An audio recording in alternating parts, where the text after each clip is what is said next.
Good morning, ma'am. Okay. Good morning. Morning, ma'am. Good morning, ma'am. Good morning. Okay. Good So morning, ma'am. good morning. Okay. So Vanisha, Karina, Krishna. Okay.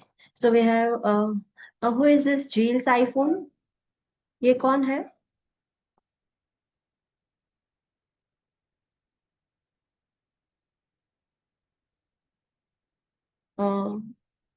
Please unmute yourself. Who are you? Crazy Christian. Okay. So can you rename yourself, please? Oh, okay. Okay. I will rename you. Yes. I request all the students आपका नाम कैसे लिखना है पहले your name and then your surname. So जब attendance लेनी होगी तब वो easy रह जाएगा. Okay. Okay. I'm renaming yours. क्या है?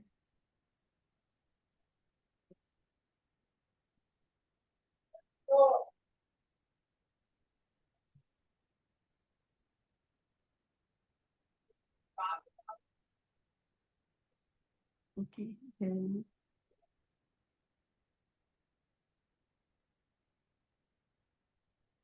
Kriji also. okay. हाँ. Okay. I'm correcting it.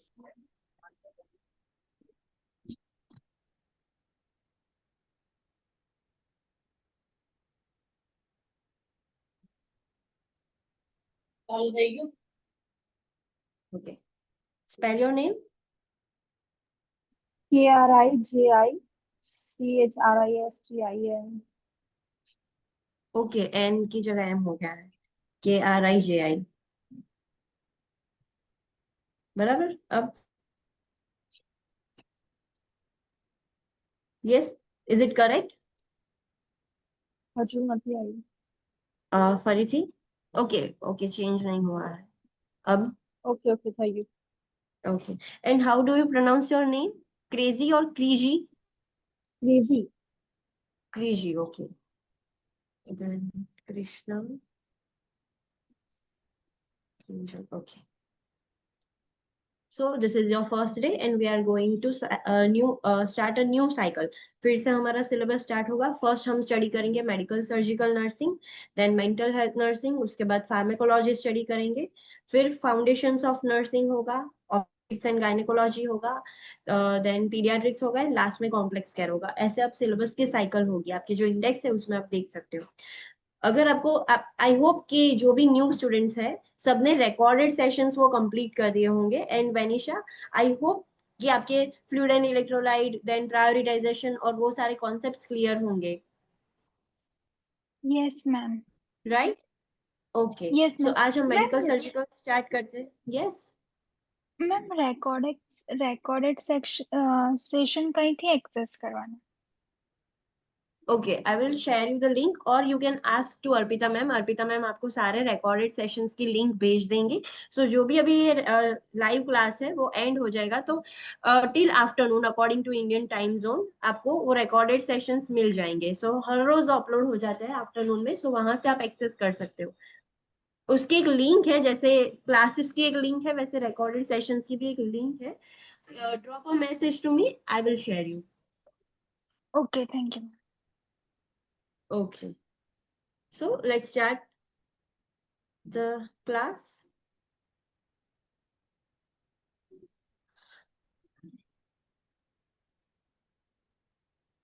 Okay, so first chapter is integumentary system. So integumentary problems हम study करने वाले हैं. What is the page number? Online students? 528. 528. Everyone please open 528. Got it? सबको मिल गया new students? Do you have book? New students? Yes, ma'am. Okay, so open it in the book, or you can directly study through PPT also. So let's start chapter 43, first chapter of medical surgical nursing, the integumentary problems. The priority concept of this chapter is infection and tissue integrity. So अगर ये chapter में से question आता है, so हमें किस पर priority देनी है, specific to this chapter. So infection के लिए priority देनी है कि patient को infection prevent करना है, infection है तो वो treat करेंगे, and tissue की integrity, intactness हमें maintain करना है, so that is our priority. So these are the priority concept of this chapter. So first of all, let's study about the anatomy. Basic anatomy, आपको layers of the skin पता होगा. First layer is epidermis. Epidermis के नीचे होता है dermis. Dermis के नीचे होगा subcutaneous tissue and then muscles. So ये layers common है, ये आपको पता होने चाहिए. Okay, so let's study about the anatomy and physiology. Anatomy means structure, physiology means function. So skin का structure and function हम study करते हैं. Skin is the largest sensory organ of the body with a surface area of 15 to 20 square feet or 1.4 to 1.9 square meters and weight of about 9 pound, that is 4 kg. हमारी पूरी body की skin हम देखें, skin सबसे largest sensory organ है हमारी body का. हम उसको अगर स्क्वायर फीट में पूरी स्किन निकाल कर हम मेजर करें तो 15 टू 20 स्क्वायर फीट जितनी स्किन होती है, और सिर्फ स्किन का ही वेट हमारी बॉडी में 4 kg जितना स्किन का वेट होता है. अब उसके फंक्शंस क्या है, हमने एनाटॉमी तो पढ़ लिया कि इतने लेयर्स है. Now let's study about the function. Tell me, skin का फंक्शन क्या होगा स्टूडेंट्स? स्किन का काम क्या है? प्रोटेक्शन. Protection, yes. फिर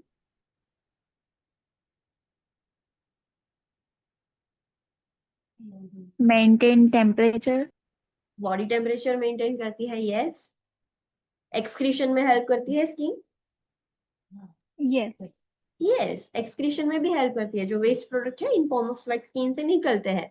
सेंसेशन के लिए हेल्पफुल है, उसका काम है. सेंसेशन रिलेटेड उसका काम है, वो डिटेक्ट करती है हॉट, कोल्ड, वार्म, जो भी टच है, पेन, वो सब कुछ सेंस करना भी स्किन का काम है. देन न्यूट्रिशन स्टोर्स करती है. Yes, nutrition like vitamin D का सिंथेसिस वहां से होगा, हम सनलाइट लेंगे तो वो होगा. Okay, so let's study about the function. It acts as a first line of defence against infection. अगर हमारी स्किन है तभी हम प्रोटेक्टेड है. वो फर्स्ट लाइन, बैक्टीरिया पहले स्किन की वजह से ही अंदर नहीं जा पाते, बिकॉज हमारी स्किन इंटेक्ट है, तो वो कहीं से भी अंदर नहीं जा पाएंगे. अगर स्किन में ब्रेक हुआ तो वो इजीली अंदर चले जाएंगे. So it act as a first line defence. फिर अंदर जाने के बाद हमारी इम्यूनिटी फाइट करती है और वो सब करती है, वो सेकंड है. पर फर्स्ट लाइन ऑफ डिफेंस की तरह स्किन एक्ट करती है. It protects the underline tissue and organs from injury. Skin है तो ऊपर एक कवरिंग है, प्रोटेक्शन है कि अंडरलाइन टिश्यू और ऑर्गन्स को कवर करके रखे. It receives stimuli from the external environment, like it detects touch, pressure, pain and temperature stimuli, relays information to the nervous system. Yes, वो एक्सटर्नल स्टिम्यूलाई, एक्सटर्नल एनवायरमेंट की जो stimulus है वो receive करती है, like pressure, pain, touch sensation, cold है, hot है, वो सब कुछ टेम्परेचर सेंसेशन करती है स्किन हमारी. एंड वो ही सेंसेशंस को नर्वस सिस्टम के पास वो भेजती है. रिले रेस कैसे होती है, एक को दूसरा पार्सल करेगा, फिर दूसरा उसको कैरी फॉरवर्ड करके तीसरे को देगा. सो सेम स्किन भी सारी इंफॉर्मेशन नर्वस सिस्टम को देती है. It regulates the normal body temperature. हमारा बॉडी टेम्परेचर रेगुलेट करती है. अगर बाहर ठंड ज्यादा है तो अंदर वार्म रखेगी, अगर गर्मी ज्यादा है तो वो अंदर से ही सब कुछ एक्सक्रीट करके कोल्ड करने का ट्राई करेगी. So it regulates the normal body temperature. It excrete salt, water and organic waste, वो सब कुछ एक्सक्रीट करती है skin. It protects the body from excessive water loss. Yes, skin की वजह से एक्सेसिव वाटर लॉस भी नहीं होता है. जितना, फॉर एग्जांपल अगर कोई पेशेंट डिहाइड्रेटेड होता है तो स्वेटिंग कम हो जाता है, बिकॉज स्किन प्रोटेक्ट करके रखती है. अगर ज्यादा वाटर लॉस हो गया तो उसकी बॉडी में ही प्रॉब्लम होगा. सो वो भी एक उसका फंक्शन है. It synthesises vitamin D3 which converts to calcitriol for normal calcium metabolism. वो स्किन क्या करती है, सनलाइट में से विटामिन D सिंथेसिस करती है, फिर वो विटामिन D3 कैल्सिट्रॉल में कन्वर्ट होगा, जो कैल्सिट्रॉल इंपॉर्टेंट है कैल्शियम मेटाबॉलिज्म के लिए. It stores nutrients. न्यूट्रिएंट्स भी स्टोर होते हैं स्किन में. So this are the functions of skin. Okay, skin के कितने लेयर्स है? Epidermis, dermis and hypodermis. Hypodermis is called as subcutaneous fat. 3 main layer है स्किन के, उसके नीचे से फिर मसल्स है, बोन्स है, वो सब स्टार्ट हो जाता है, बट स्किन के लेयर ये 3 है. एपिडर्मिस जो है उसमें से क्या उसमें क्या होता है, क्या निकलता है उसमें से? सो नेल्स होंगे, एपिडर्मिस जैसे ही एंड होता है नेल स्टार्ट होते हैं, just like in the fingers. Hairs निकलते हैं एपिडर्मिस के ऊपर से ही निकलते हैं, though the roots are below the epidermis, but वो एपिडर्मिस के ऊपर से हमें दिखते हैं। ग्लैंड्स ओपन होंगे ऊपर से, सीबेशियस ओपनिंग्स होंगे जहां से ऑयल सिक्रीट होता है, सीबम सिक्रीट होता है जो ऑयली होता है। सो ग्लैंड्स में से स्वेट निकलेगा, पानी जैसा होता है, एंड सीबेशियस जो ओपनिंग होते हैं, सीबेशियस ग्लैंड्स क्या करेंगे, सीबम सिक्रीट करेंगे, एंड स्वेट भी सिक्रीट होता है। सो ये सारे एपिडर्मिस के ऊपर आपको दिखेगा, ऊपर की सरफेस पर। Next is normal bacterial flora. Yes, skin के ऊपर कुछ बैक्टीरिया प्रेजेंट ही होते ही है, कोई भी पर्सन हम ले ले तो उसके ऊपर वो बैक्टीरिया होते हैं, just like in the intestine gut bacteria जो होते हैं वो वहां पर प्रेजेंट है। सो स्किन के ऊपर भी वो bacterial flora, flora and fauna ऐसा होता है। सो वो बैक्टीरियल फ्लोरा ऑलरेडी होती ही है। कौन से होते हैं? Gram positive and gram negative staphylococci होते हैं। इसीलिए जब भी किसी को कुछ वुंड होता है तो हमें क्लीनिंग बहुत ज्यादा करना पड़ता है। वो ऊपर है तब तक ठीक है, अगर वो अंदर चले जाएंगे तो वो प्रॉब्लम क्रिएट करेंगे। They are normal for the skin but they are not normal for the inner organs, inner tissues के लिए वो नॉर्मल नहीं है। स्यूडोमोनास जो है वो भी ऊपर प्रेजेंट होता है, स्ट्रेप्टोकोकस भी प्रेजेंट होता है। Organisms are shared with normal exfoliation. हमें पता होगा कि हमारी स्किन के जो लेयर्स होते हैं ऐसा होता है।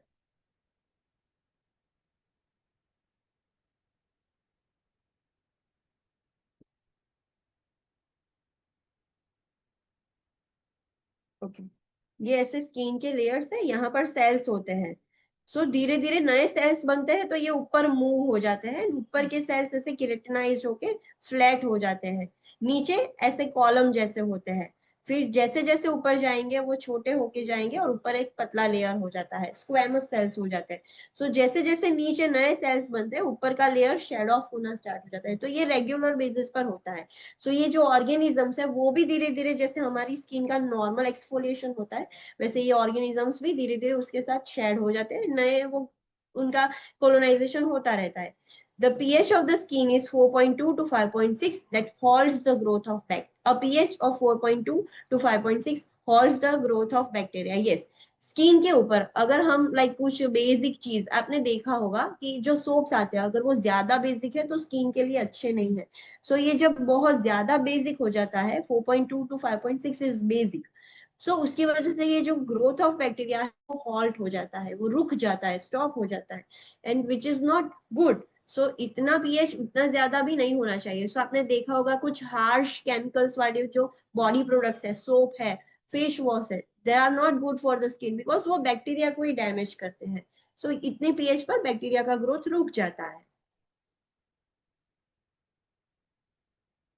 Okay, so that was all about anatomy and physiology. Now कौन से ऐसे रिस्क फैक्टर्स हैं जिसकी वजह से कोई भी पर्सन को, कोई भी इंडिविजुअल को इंटेग्युमेटरी प्रॉब्लम्स हो सकते हैं?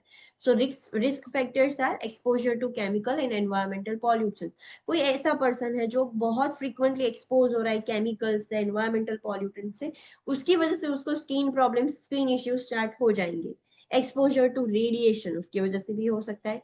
रेस एंड एज, रेस मतलब कोई स्पेसिफिक एज, एक पॉपुलेशन है जहां पर फॉर एग्जांपल हम देख ले कि जो वाइट पीपल है, जो अमेरिकन पीपल है, उनकी स्किन वाइट है, दे आर वाइट, एक उनकी अलग ही रेस है। रेसिज्म जैसा चलता है ना वैसे व्हाइट पीपल, ब्लैक पीपल। सो जो व्हाइट पीपल है उनमें मिलेनिन उतना ज्यादा होता नहीं है due to less of sun exposure, तो उनको स्किन कैंसर होने के रिस्क ज्यादा है compare to the black people. So it depends on the race, it depends on the age, उसकी वजह से भी इंटेग्युमेटरी प्रॉब्लम्स हो सकते हैं। एक्सपोजर टू सन और यूज ऑफ इंडोर टैनिंग, जिसका सन एक्सपोजर ज्यादा होता है यूवी लाइट से, यूवी रेडिएशन से, जो इंडोर टैनिंग्स करवाते हैं उनको भी हो सकते हैं skin problems. Lack of personal hygiene habits है तो भी स्किन प्रॉब्लम्स हो सकते हैं। यूज ऑफ हार्श सोप्स और अदर हार्श प्रोडक्ट्स, बहुत हार्श सोप यूज कर रहा है कोई, हार्श बॉडी प्रोडक्ट्स यूज कर रहा है तो भी हो सकते हैं skin problems. Some medication such as long term glucocorticoid use और हर्बल प्रिपरेशन, कुछ ऐसी मेडिसिन ले रहा है, हर्बल प्रिपरेशन को भी हम मेडिसिन ही कंसीडर करते हैं। सो हर्बल प्रिपरेशन ले रहा है ग्लूकोकॉर्टिकॉइड्स, ये सब ले रहा है तो भी स्किन इश्यूज हो सकते हैं due to low immunity. Nutritional deficiencies होगी पेशेंट को तो भी स्किन प्रॉब्लम्स होते हैं। Moderate to severe emotional stress में भी स्किन प्रॉब्लम्स होंगे। Infection with injured area as a potential entry points for infection. Yes, अगर पेशेंट को स्किन पर इन्फेक्शन है, वहां पर इंजरी है, तो वो इन्फेक्शन के लिए एंट्री पॉइंट बन जाएगा।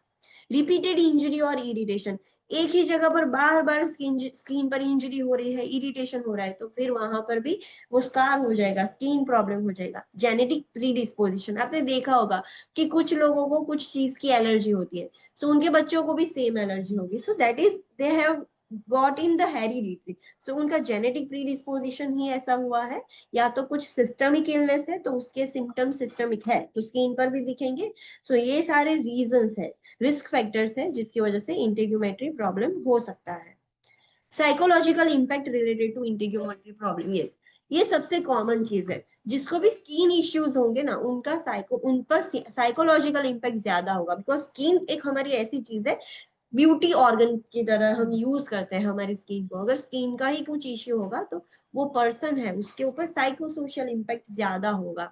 सो क्या क्या इम्पैक्ट हो सकते हैं related to integumentary problems? Change in the body image, decrease general wellbeing and decrease self esteem. Body image change हो जाएगी, जनरल वेलबींग भी उसको लाइक ऊपर से ही वो अच्छा नहीं दिखेगा तो अंदर से भी उसको अच्छा नहीं लगेगा, एंड उसकी सेल्फ एस्टीम भी कम हो जाएगी।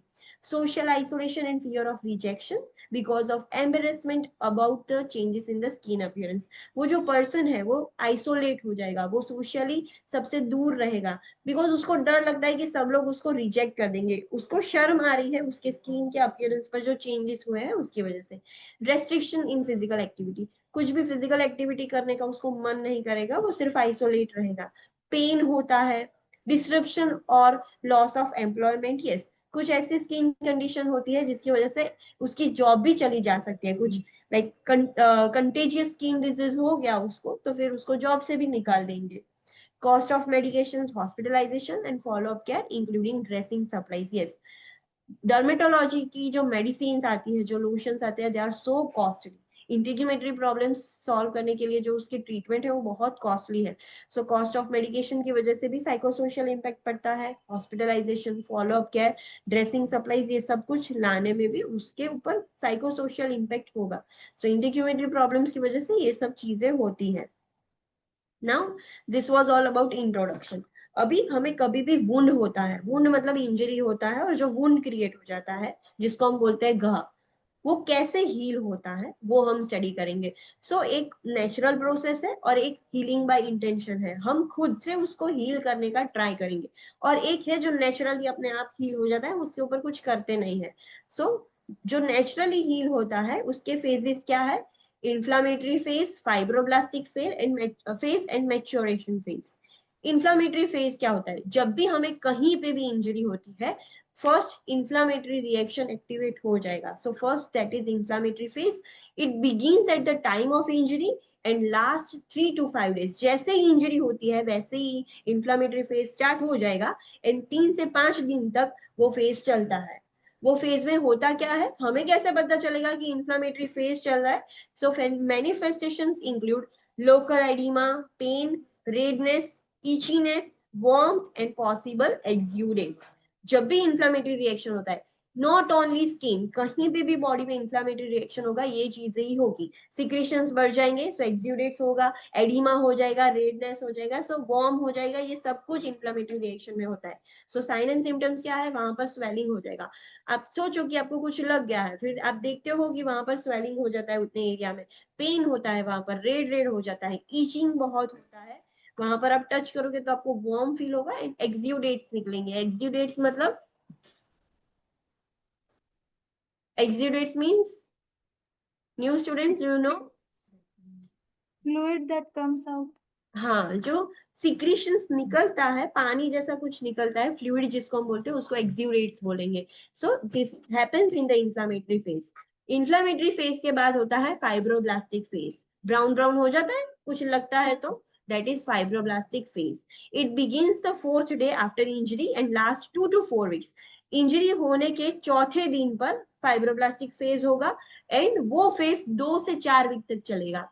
Scar tissue forms and the granulation tissue forms in the tissue bed. ऊपर एक स्कार टिश्यू बन जाएगा ब्राउन कलर का, उसके नीचे क्या होता है, नए ग्रेन्युलेशन टिश्यू बनना स्टार्ट हो जाते हैं। पूरा टिश्यू बेड जो डैमेज हुआ है वो पोर्शन अंदर बनना स्टार्ट हो जाएगा और उसके ऊपर एक स्कार टिश्यू से कवरिंग होता है।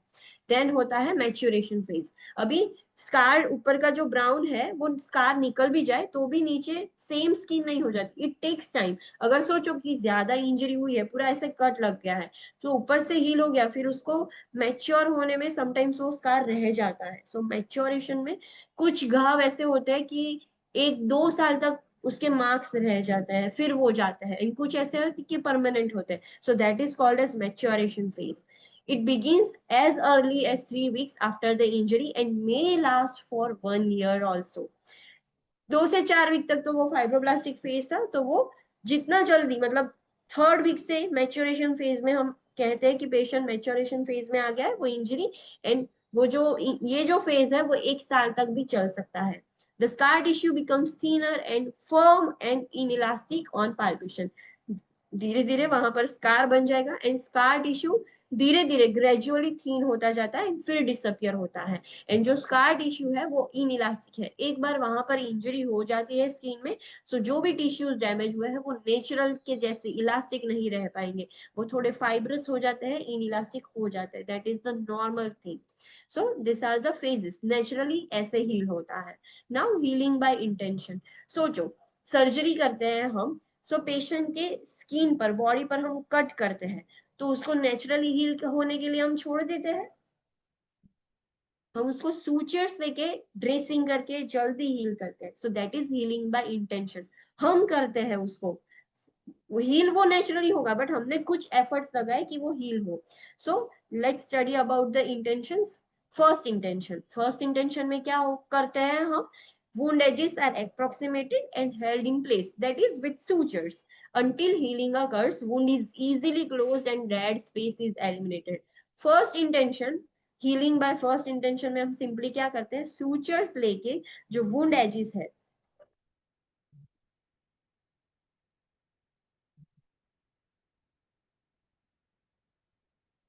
ये जो वुंड एजिस होती है उसको सूचर्स लेके हम ज्वाइन कर देते हैं ऐसे. सो क्या होगा, जब तक वो हील नहीं हो जाता तब तक हम सूचर्स रखते हैं, उसको क्लोज रखते हैं, बिकॉज खुद से होगा तो बहुत टाइम लगेगा. सो हमने सूचर्स लेके उसको एजिस को क्लोज कर दिया, सो बीच में कोई भी डेड स्पेस ना हो. एंड फिर जब हील हो जाएगा तब हम सूचर्स निकालेंगे या सेल्फ एब्जॉर्बेबल होता है. सो ऐसा किया जाता है. So that is called as first intention. Second intention में क्या करते हैं? This type of healing occurs with injuries और wound that have tissue loss and require gradual filling in of the dead space with connective tissues. Yes, second intention कब use करेंगे? जब ऐसी कुछ इंजरी हुई है, ऐसा कुछ वुंड है कि हमें उसमें फीलिंग करना पड़े. सिर्फ सूचर लेने से काम नहीं बनेगा, इतना ज्यादा लॉस हुआ है कि प्लास्टिक सर्जरी करके उसको फीलिंग करना होगा.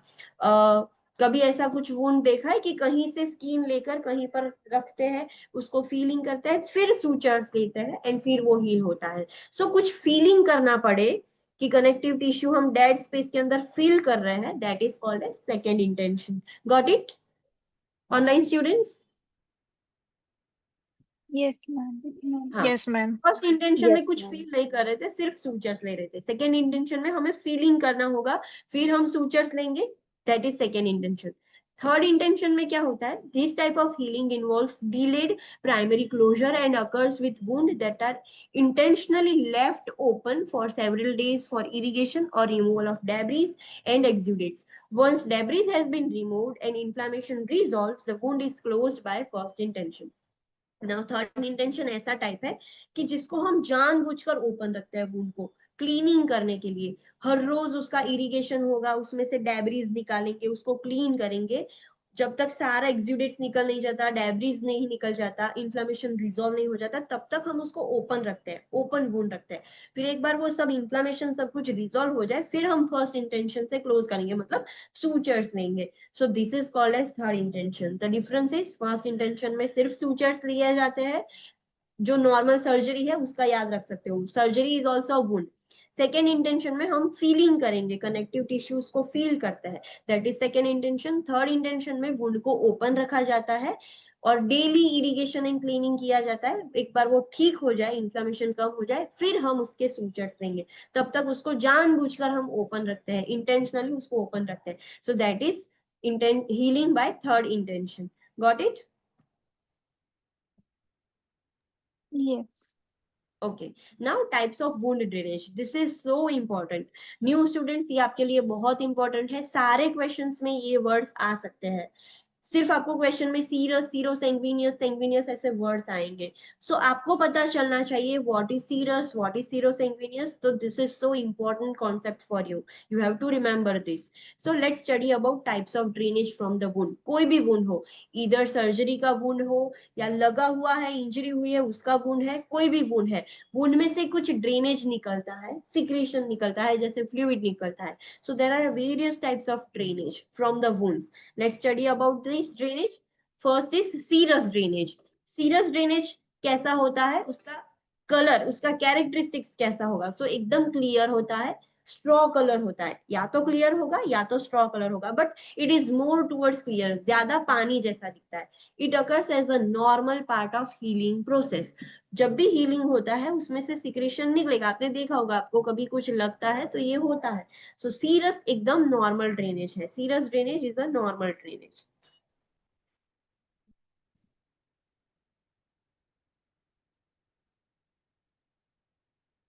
This is normal drainage.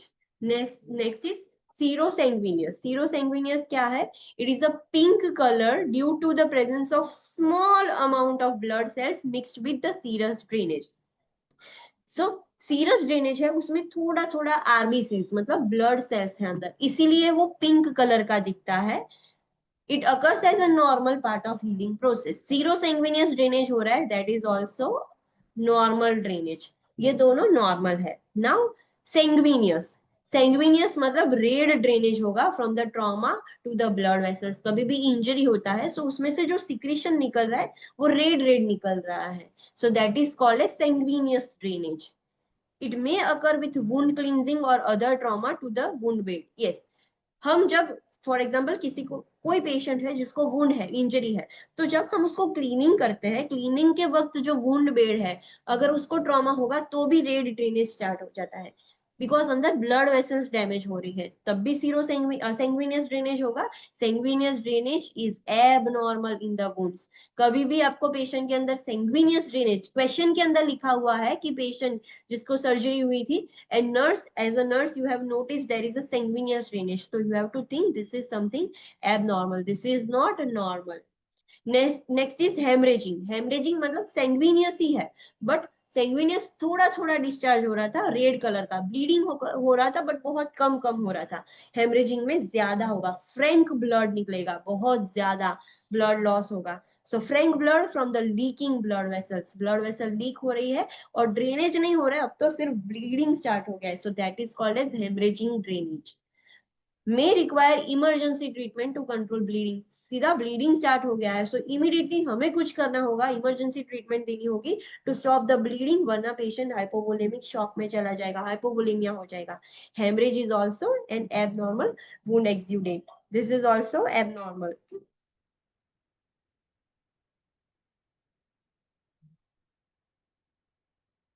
This is also abnormal, ये भी एबनॉर्मल है। Next is purulent. कौन से कलर का होता है? येलो, ग्रे, ग्रीन और ब्राउन भी हो सकता है, कोई भी कलर का हो सकता है, yellow, grey, green, brown. Drainage due to infection in the wound, जब भी इन्फेक्शन हो जाता है वुंड के अंदर सो प्यूरुलेंट ड्रेनेज निकलेगा, ये भी एबनॉर्मल है। Got it? सो ये सारे ड्रेनेज के नाम याद रखना है, उसका मीनिंग याद रखना है। Serous and serosanguineous both are normal drainage. Serous clear होता है, सीरोसेंगविनियस पिंक कलर का होता है। Sanguineous, hemorrhaging and purulent, these are abnormal drainage. Sanguineous red drainage होगा, hemorrhaging red होगा बट ज्यादा होगा, and purulent yellow, grey, green, brown कोई भी कलर का होता है, with foul smell also, foul smelling भी होगा. So these three drainage are abnormal drainage. Got it?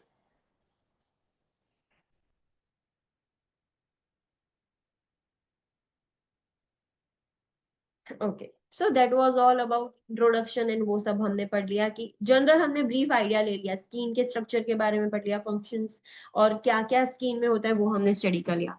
Now कोई भी स्किन डिसऑर्डर हो, कोई भी डिसऑर्डर, सो उसके डायग्नोस्टिक टेस्ट, सारे मेडिकल सर्जिकल नर्सिंग के जो सिस्टम्स है उसमें ये ही फॉर्मेट है।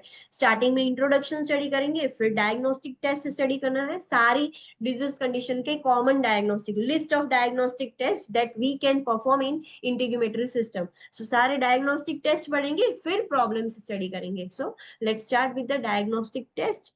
सो first test is skin biopsy. Skin का कोई इंटेग्यूमेटरी प्रॉब्लम है, कैंसर, स्किन कैंसर है, वो इंटेग्यूमेटरी प्रॉब्लम हुआ, तो स्किन बायोप्सी की जाती है। This is a diagnostic test. क्या होता है skin biopsy? Skin biopsy is the collection of small piece of skin tissue for histopathological study. Skin biopsy का सिंपल मतलब क्या है कि हम स्किन का एक स्मॉल टिश्यू ले रहे हैं स्टडी करने के लिए। हिस्टोपैथोलॉजिकल मतलब सेल्स की स्टडी करने के लिए हम सैंपल ले रहे हैं, उसको हम स्किन बायोप्सी बोलेंगे। Methods include punch, excisional and shave. 3 method से स्किन के सैंपल लिए जाते हैं, बायोप्सी ली जाती है। पंच मेथड, पंच मेथड में क्या होगा कि एक ऐसा डिवाइस होता है, फॉर एग्जांपल ये स्किन, हम क्यूब है, स्किन का लेयर है, और उसके ऊपर एक ऐसा गोल रिफिल कैसी होती है, ऐसा एक डिवाइस होता है। सो इंजेक्शन जैसा होता है, जैसे ही डॉक्टर्स पीछे से पुश करेंगे प्लंजर जैसा, सो इमीडिएटली वो क्या करेगा, स्किन के अंदर जाके इतना एरिया निकाल लेगा, ऐसे इतना एरिया डायरेक्ट निकाल कर इसके अंदर फिल हो जाएगा। पेशेंट को ऊपर स्कार जैसा होगा बट इतना ज्यादा भी नहीं निकलता है, बट स्किन के 3 लेयर्स से सीधा पंच ऐसे दबा के सीधा इंजेक्शन जैसे निकाल कर वो बाहर आ जाएगा। So that is called as punch method. Excisional method मतलब डॉक्टर स्कालपेल से लेके उसको कट करेंगे एंड फिर सैंपल उखाड़ निकालेंगे। So that is excisional method. Shave मतलब सिंपली वो ब्लेड से थोड़ा शेव करते हैं ऊपर का layer, so that is shaving skin biopsy. 3 method से सैंपल लिए जाते हैं।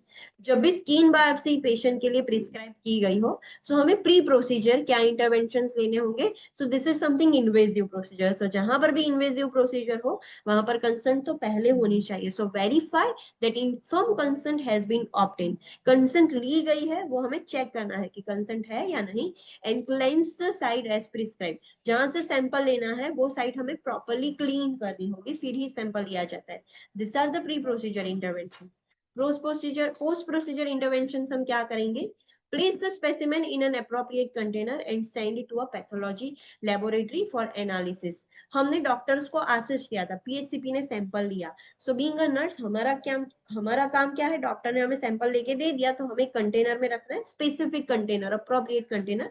फिर पेशेंट का ऊपर लेबलिंग और वो सब करके हम लैब में भिजवा देंगे। Use surgically aseptic technique for biopsy site dressing. Biopsy की साइट का ड्रेसिंग कर रहे हैं तो उसमें सर्जिकली एसेप्टिक टेक्निक, ऐसा ही सोचना है कि आप सर्जरी कर रहे हो तो कैसे प्रॉपर एसेप्टिक टेक्निक यूज करते हैं, वैसे ही एसेप्टिक टेक्निक यूज करनी है। सब कुछ रेडी हमें करना होता है। Assess the biopsy site for bleeding and infection. Yes, biopsy हो गई है तो हमें वो साइट है जहां से सैंपल लिया है वो चेक करना है, वहां से ब्लीडिंग तो नहीं हो रहा है, इन्फेक्शन तो नहीं हो गया है। Instruct the client to keep the dressing in place for at least 8 hours, then clean daily and use antibiotic ointment as prescribed. Sutures are usually removed in 7 to 10 days. Yes, patient को बोलेंगे कि जहां से स्किन बायोप्सी का sample लिया है वहां पर एटलीस्ट 8 घंटे तक ड्रेसिंग जो है वो अप्लाई करके रखना है, फिर उसको निकाल देना है आफ्टर 8 hours, एंड फिर डेली उसको क्लीन करके उसके ऊपर एंटीबायोटिक ऑइंटमेंट जो डॉक्टर ने प्रिस्क्राइब की है वो लगानी है। समटाइम्स अगर कुछ में लाइक स्किन इंसिजन हुआ है, वुंड है, वुंड में से हमने बायोप्सी दिया है तो फिर सूचर्स भी होंगे, तो वो सूचर्स भी 7 to 10 डेज में रिमूव हो जाते हैं अगर है तो। Instruct the client to report signs of excessive drainage, redness and other signs of infection. Patient को सिखाना है कि अगर आपको कुछ भी लग रहा है कि एक्सेसिव ड्रेनेज हो रहा है, रेडनेस हो गया है या कुछ भी साइंस ऑफ इन्फेक्शन दिख रहा है, उसके लिए आपको साइंस ऑफ इन्फेक्शन भी समझाना पड़ेगा कि कैसे होते हैं। सो ये सब है तो इमीडिएटली हमें रिपोर्ट करें, वैसा आप क्लाइंट को समझाओगे। So that was all about skin biopsy. Second diagnostic test that we do on the integumentary system is wound culture या skin culture. स्किन के ऊपर कुछ इन्फेक्शन है तो स्किन कल्चर करते हैं, वुंड है तो वुंड कल्चर करेंगे। So that is called as skin or wound culture. A small skin culture sample is obtained with a sterile applicator and appropriate type of culture tube, example bacterial or viral. आपने RTPCR देखा है, कितना बड़ा swab होता है, फिर उसका एक अलग टेस्ट ट्यूब जैसा कंटेनर होता है, देखा था? ऐसा देखा है? Yes. ऐसा ट्यूब जैसा होता है और जिसके अंदर ऐसा एप्लीकेटर होता है, सीधा सैंपल लेके वो ट्यूब के अंदर डाल देते थे। ऑनलाइन स्टूडेंट्स देखा था कोविड के वक्त ऐसा? Yes, ma'am. Yes, हाँ, ma'am. तो सेम स्किन कल्चर और वुंड कल्चर होता है, उसमें भी सेम ऐसा ही एप्लीकेटर होता है, ईयरबड्स जैसा ही होता है बट थोड़ा लंबा होगा, और उसका एक ट्यूब होती है, कल्चर की ट्यूब होती है, टेस्ट ट्यूब जैसी स्पेसिफिक ट्यूब होती है। अगर हमें डाउट है कि पेशेंट को वायरल इन्फेक्शन है तो वो ट्यूब वायरल वाली ट्यूब होगी, बैक्टीरियल के लिए बैक्टीरियल ट्यूब होती है। सो डिपेंड्स करता है कि कौन सा आपको क्या सस्पेक्ट लग रहा है। आपको आपको पता ही नहीं है, चलो बैक्टीरियल है वायरल है, तो दो सैंपल अलग अलग रखेंगे। सो ऐसे ही पेशेंट की जो स्किन होती है, फॉर एग्जांपल ये वुंड है, वहां यहाँ पर मुझे इन्फेक्शन हो गया है, सो डॉक्टर्स क्या करेंगे, वो जो एप्लीकेटर होता है कॉटन बड जैसा, वो वुंड में ऐसे ही घुमाएंगे एंड जो ट्यूब होती है स्पेसिफिक ट्यूब उसके अंदर डाल देंगे। फिर लैब में वो ग्रो होता है, कल्चर मतलब ग्रो होगा, फिर हमें पता चलेगा कि what is the causative organism. So this is how wound cultures are done. Methods include scraping, punch biopsy and collecting fluid.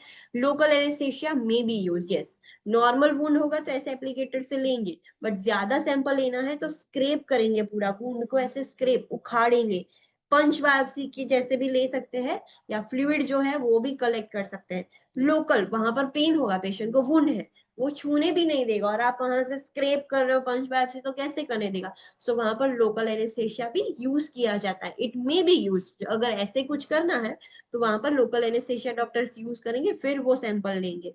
A nasal swab is also commonly done to determine previous exposure to certain types of bacteria. Yes, nasal swab भी लिया जाता है along with skin culture। हमें पता चलेगा skin से जो sample लिया है, पर उसके साथ साथ हम नेजल स्वैब भी, नोज में से भी सैंपल लेंगे, तो हमें पता चलेगा कि पहले कभी ऐसा एक्सपोजर हुआ था कि नहीं, वो बैक्टीरिया से वो रिएक्टिव है कि नहीं, वो हमें पता चल जाएगा। This is wound culture. इसमें कंसर्न की और उसकी कुछ जरूरत नहीं है। यस, बट अगर आप पंच बायोप्सी मेथड यूज कर रहे हो तो कंसर्न लेनी पड़ेगी। बाकी जो अगर हम नॉर्मली ऐसे सिर्फ कॉटन बर्ड्स का एप्लीकेशन करते हैं तो कंसर्न की जरूरत नहीं है। सो डायरेक्टली पोस्ट प्रोसीजर स्टडी करते हैं। पोस्ट प्रोसीजर इंटरवेंशन क्या करेंगे, viral culture is place immediately on ICS. अगर आपने वायरल कल्चर लिया है, बैक्टीरियल नहीं, वायरल की बात हो रही है, सो इमीडिएटली उसको आइस पर रख के देन लैब में सेंड करना है। You can not do delay, उसको इमीडिएटली वायरस पर रख, आइस पैक पर रखना होगा, जैसे वैक्सीन कैरियर कैसा होता है वैसे, वरना वो सब कुछ डी जनरेट हो जाता है। सो वायरल कल्चर है, सो इमीडिएटली उसको आइस पर रख के लैब में भेज देना है। बैक्टीरियल है तो कोई बात नहीं। Sample is sent to the laboratory to identify existing organism. ये सारा सैंपल लैब में जाएगा, लैब में वो लोग आइडेंटिफाई करेंगे कि कौन सा ऑर्गेनिज्म प्रेजेंट है वहां पर। Next, new student, this is for you. ये रेड इंपॉर्टेंट, जब भी जहां पर भी आपको रेड लाइंस दिख रही है, that is so important for your exam point of view. So ये आपको हाईलाइट करनी है और याद रखनी है। Obtain skin culture samples or any other type of culture specimen before instituting antibiotic therapy. Yes, कोई भी कल्चर ले रहे हैं हम, स्किन का कल्चर या कोई भी टाइप का कल्चर, कल्चर लेने से पहले, एंटीबायोटिक देने से पहले कल्चर लेना चाहिए। एक बार एंटीबायोटिक स्टार्ट कर दी फिर कल्चर लेने का कोई मतलब नहीं है। सो ये चीज ध्यान रखनी है। कोई भी कल्चर है, wound culture, skin culture, blood culture, कोई भी कल्चर आप कर रहे हो, यूरिन कल्चर टेस्ट भी कर रहे हो, सो एंटीबायोटिक्स देने से पहले, थेरापी स्टार्ट करने से पहले वो कल्चर का सैंपल स्पेसिमेन लेना होगा। Got it? Yes. Next is would lights examination. उसको हम बोलते हैं ब्लैक लाइट टेस्ट और यूवी टेस्ट, उसके नाम है। वुड लाइट एग्जामिनेशन बोलते हैं, ब्लैक लाइट टेस्ट बोलते हैं और यूवी टेस्ट भी बोलते हैं। क्या है ये चीज, वुड लाइट एग्जामिनेशन क्या है? Skin is viewed under ultraviolet light through a special glass, that is Wood's glass, to identify a superficial infection of the skin. Yes, आपने वो देखा है,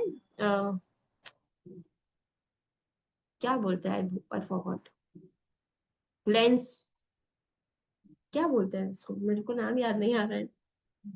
magnifying lens, yes, magnifying lens देखा है आपने?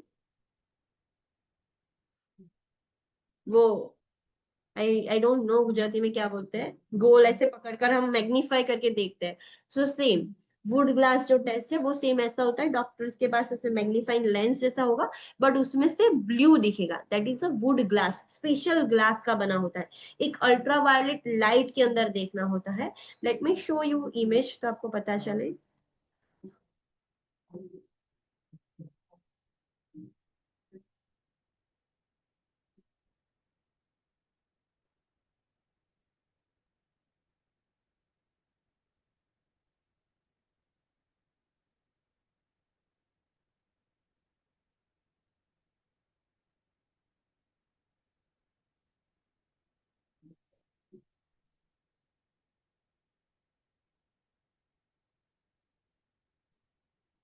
Yes.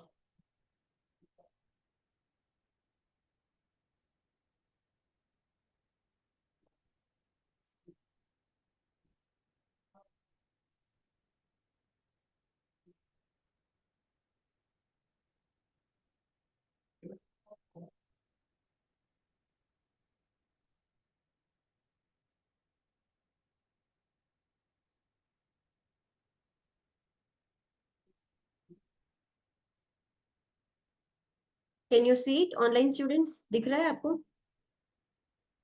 Yes, ma'am. Yes ma'am. तो ऐसे magnifying lens जैसा होता है, यू कैन सी, ये कैसा दिख रहा है? मैग्नीफाइंग लेंस जैसा। डॉक्टर जैसे ये बटन प्रेस करेंगे यूवी लाइट ऑन हो जाएगी, एंड जहां पर आप ऐसे मूव करोगे, आपको देखो यहाँ पर नॉर्मली दिख रहा है कि इसको ये प्रॉब्लम है, बट यूवी लाइट में यहाँ पर है वो ऐसा दिख रहा है, हाथ में भी देखो ये दिखेगा, आईज के ऊपर भी ये डॉट है।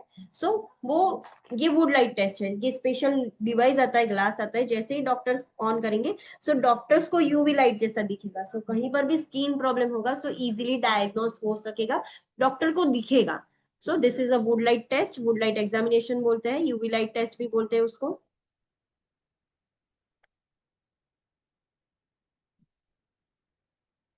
सो प्री प्रोसीजर इंटरवेंशन क्या करनी है? पेशेंट को प्रोसीजर एक्सप्लेन करना है, reassuring the client that this light is not harmful to the skin और eyes, dark the room before the examination. Patient को प्रोसीजर एक्सप्लेन करनी है, पेशेंट को ऐसा लगेगा यूवी लाइट है तो मुझे प्रॉब्लम तो नहीं होगा ना, तो पेशेंट को रीअश्योर करना है कि ये लाइट हार्मफुल नहीं है, स्किन के लिए भी नहीं है, आईज के लिए भी नहीं, कुछ नहीं है। रूम को डार्क कर देना है, सारी लाइट्स ऑफ कर देनी है, फिर ही डॉक्टर को अच्छे से दिखेगा। सो डार्क कर देना है रूम, ये सब प्रोसीजर से पहले आपको करना है। पोस्ट प्रोसीजर क्या करना है?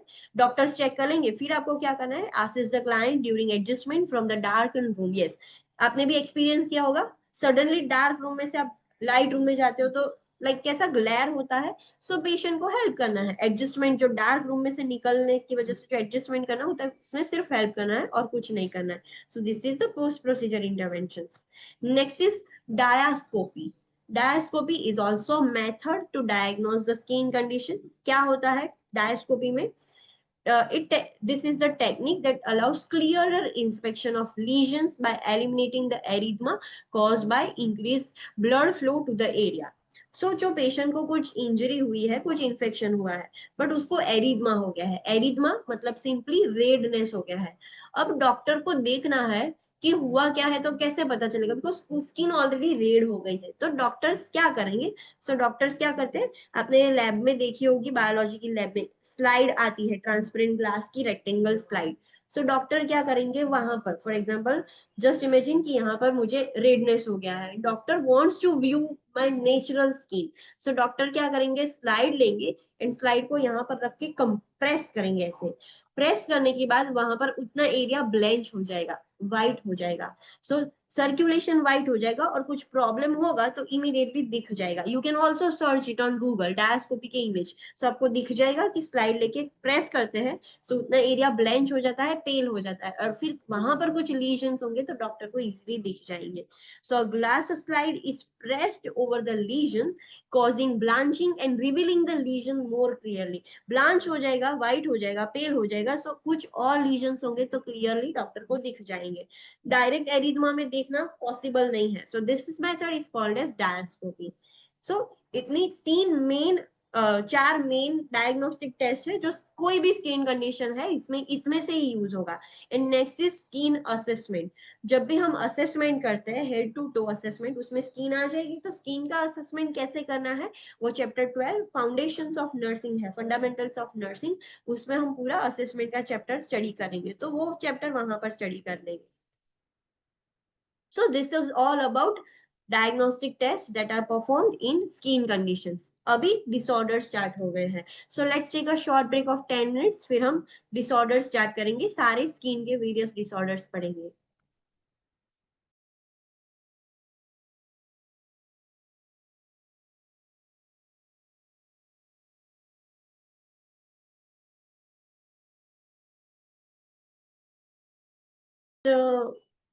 इंडिगमेटेड प्रॉब्लम इज कैंडिडा albicans.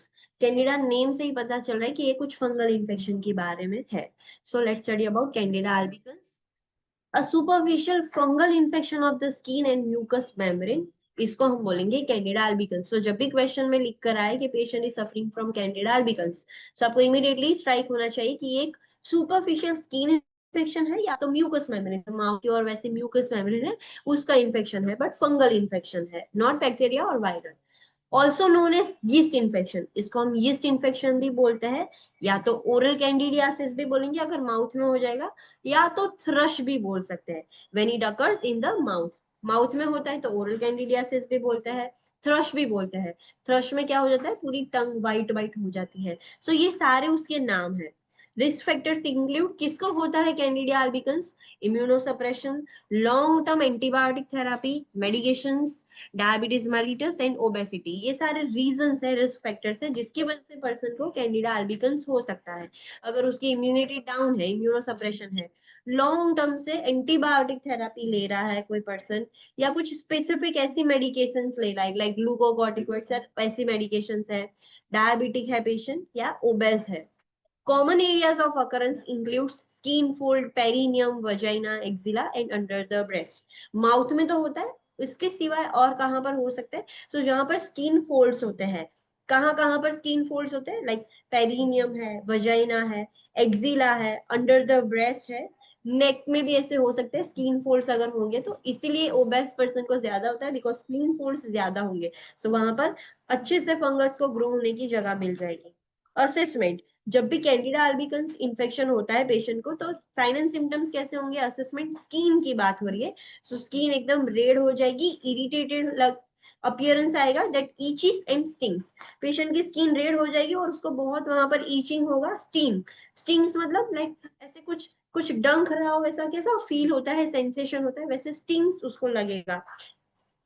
अगर म्यूकस मेम्ब्रेन माउथ इन्फेक्टेड हो जाता है, कैंडिडा अल्बिकन्स ऑफ माउथ होता है, तो रेड एंड व्हाइटिश पैचेस दिखेंगे माउथ में, माउथ एकदम रेड रेड हो जाएगा, और वो पर्सन की टंग पर थ्रश हो जाता है, मतलब एकदम व्हाइट पैचेस जैसा पूरा एक लेयर हो जाएगा. So this are the assessment findings.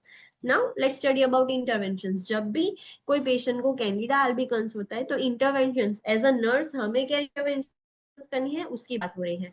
So teach the client to keep the skin fold areas clean and dry. Patient को समझाना है कि जो भी स्किन फोल्ड एरियाज है स्किन हमारी बॉडी पर, उसको एकदम क्लीन एंड ड्राई रखना है.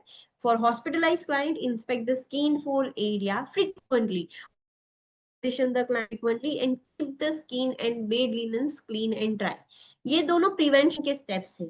अगर वो क्लाइंट, कोई भी क्लाइंट हॉस्पिटलाइज है एंड वी डोंट वांट कि उसको कैंडिडा अल्बिकन्स हो जाए, सो ऐसे पेशेंट की skin fold areas frequently inspect करेंगे, उसको फ्रीक्वेंटली टर्न और रिपोजिशन करेंगे, पेशेंट की जो स्किन है उसको ड्राई रखना है, बेड लिनन्स भी एकदम क्लीन एंड ड्राई रखनी है, गीली लिनन होगी तो इन्फेक्शन के रिस्क बढ़ जाएंगे. Provide frequent mouth care as prescribed and avoid irritating products. Yes, already उसको माउथ का इन्फेक्शन हो गया है, म्यूकस मेम्ब्रेन, तो उसकी माउथ केयर करनी है properly and irritating products use नहीं करने हैं. Rinse the mouth after some medications, इसीलिए हमने देखा था, हैव यू, आपको याद है ओल्ड स्टूडेंट्स, हमने एज्मा में जो पेशेंट होता है जो ग्लूकोकॉर्टिकोइड्स का पंप लेता है, तो हमने देखा था कि उसको गार्गल करना पड़ता है, वो पंप के लिए एक्स्ट्रा एक डिवाइस रखना पड़ता था एंड उसको भी क्लीन करना पड़ता था, बिकॉज अगर नहीं करेगा तो पेशेंट को ये सर्विकल्स हो सकता था। सो कुछ मेडिसिन स्पेसिफिक कुछ मेडिसिन लेने के बाद माउथ भी रिंस करना होता है।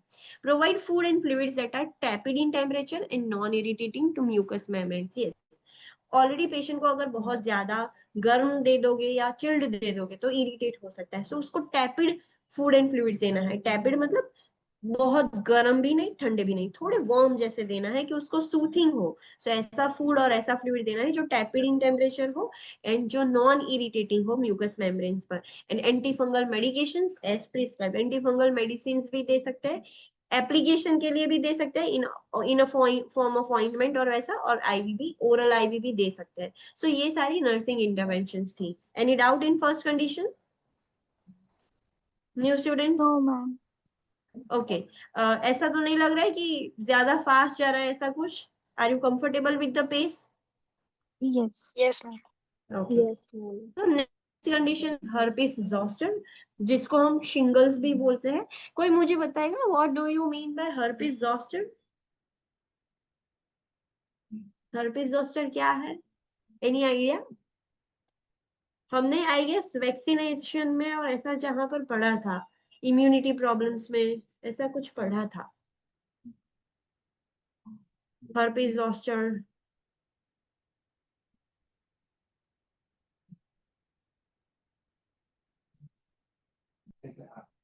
Any idea? यस और नो तो बोलो।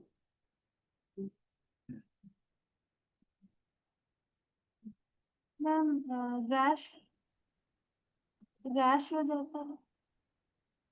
ओके, रैश होता है इसमें, बट है क्या ये? वायरल ओके, सॉरी एक वायरल इन्फेक्शन है और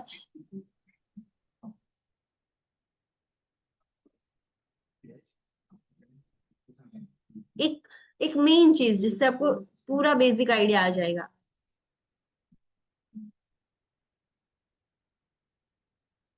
ओके, चिकन पॉक्स पता है क्या है? किससे होता है? वेरिसेला जोस्टर से। यस, सो लाइक वेरिसेला से चिकन पॉक्स होता है, बट अगर उसकी कॉम्प्लिकेशन हो जाए तो ये हर्पिस जोस्टर शिंगल्स होता है। सो ऐसा हम कह सकते हैं कि shingles is a complication of varicella zoster. जब एक बार पेशेंट को चिकन पॉक्स होता है तो उसके बैक्टीरिया डॉर्मेंट फेज में होता है, अगर वो रीएक्टिवेट हो जाएंगे, फिर से एक्टिवेट होंगे, तो अभी वेरिसेला जोस्टर इन्फेक्शन नहीं होगा, हर्पिस जोस्टर इन्फेक्शन होगा। This is the more severe form then varicella zoster. पता चला what is herpes zoster? Yes or no? Okay. Yes, ma'am. Yes ma'am. Herpes zoster, जिसको हम shingles भी बोलते हैं, in the client with a history of chicken pox, shingles is caused by reactivation of varicella zoster virus. जिसको chicken pox की history है, जो भी पेशेंट्स है जिसको चिकन पॉक्स की हिस्ट्री है, अगर वो रीएक्टिवेट हो जाएंगे, वेरिसोला जोस्टर वायरस रीएक्टिवेट हो जाता है, तब सीवियर फॉर्म एक्टिवेट होगा and that is herpes zoster. Shingles can occur during any immunocompromised state in a client with a history of chickenpox.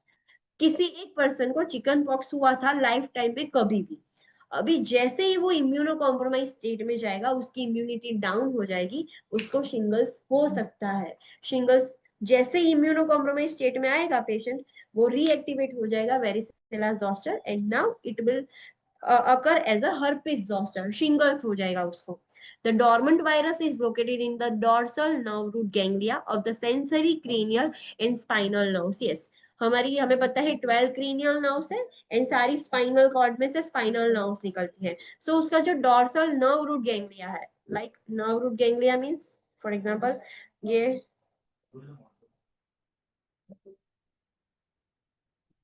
ये स्पाइनल कॉर्ड है जहां से ऐसे नर्व्स ऐसे निकलती है, दोनों साइड से ऐसे नर्व्स निकलती है, एक का काम है ले जाना और एक का काम है लाना. तो ये जो नर्व रूट्स है जहां पर वो ज्वाइंट होती है, that is called as the dorsal nerve root of the ganglia of sensory cranial and spinal nerves. Motor nerves की बात नहीं हो रही है, सेंसरी नर्व्स की बात हो रही है. हमें पता है कि हमारे ब्रेन में सेंसरी एंड मोटर दो फंक्शन है, बट सेंसरी जो नर्व रूट्स होते हैं जहां से वो एंटर होता है, क्रेनियल नर्व्स भी है जो 12 क्रेनियल नर्व्स, वो ब्रेन में कहीं पर तो वो ब्रेन के अंदर एंटर होती है. सो जहां पर एंटर होती है that is called as dorsal nerve root ganglia. So वहां पर ये वायरस डोरमेंट फेज में होगा। डोरमेंट फेज मतलब वो सो रहा, एक्टिवेटेड फेज नहीं है, वो वहां पर प्रेजेंट होता है। जैसे ही एक्टिवेट हो जाएगा सीधी ये नर्व्स पर ही करेगा। So herpes zoster eruption occurs in a segmental distribution on the skin area along the infected nerve and show up after several days of discomfort in the area. अभी जो herpes zoster क्या, ये dormant phase में थे सारे virus, अब activate हो गया है, रीएक्टिवेट हो गया है। सो साइन एंड सिम्टम्स उसका जो इरप्शन है, स्किन लीजन्स हो जाते हैं herpes zoster में। सो इरप्शन होगा कैसे, जो भी नर्व अफेक्ट हुई है, जो भी कोई भी स्पाइनल नर्व या क्रीनियल नर्व अफेक्ट हुई है, तो जहां पर वो नर्व का डिस्ट्रीब्यूशन होगा वैसे लाइन में, सेगमेंट्स में धीरे धीरे धीरे करके वो पूरे एरिया में पहले डिस्कम्फर्ट होगा, पेशेंट को कुछ फील होगा, एंड फिर वहां पर इरप्शन स्टार्ट होगा, लीजन स्टार्ट होगा। Got it?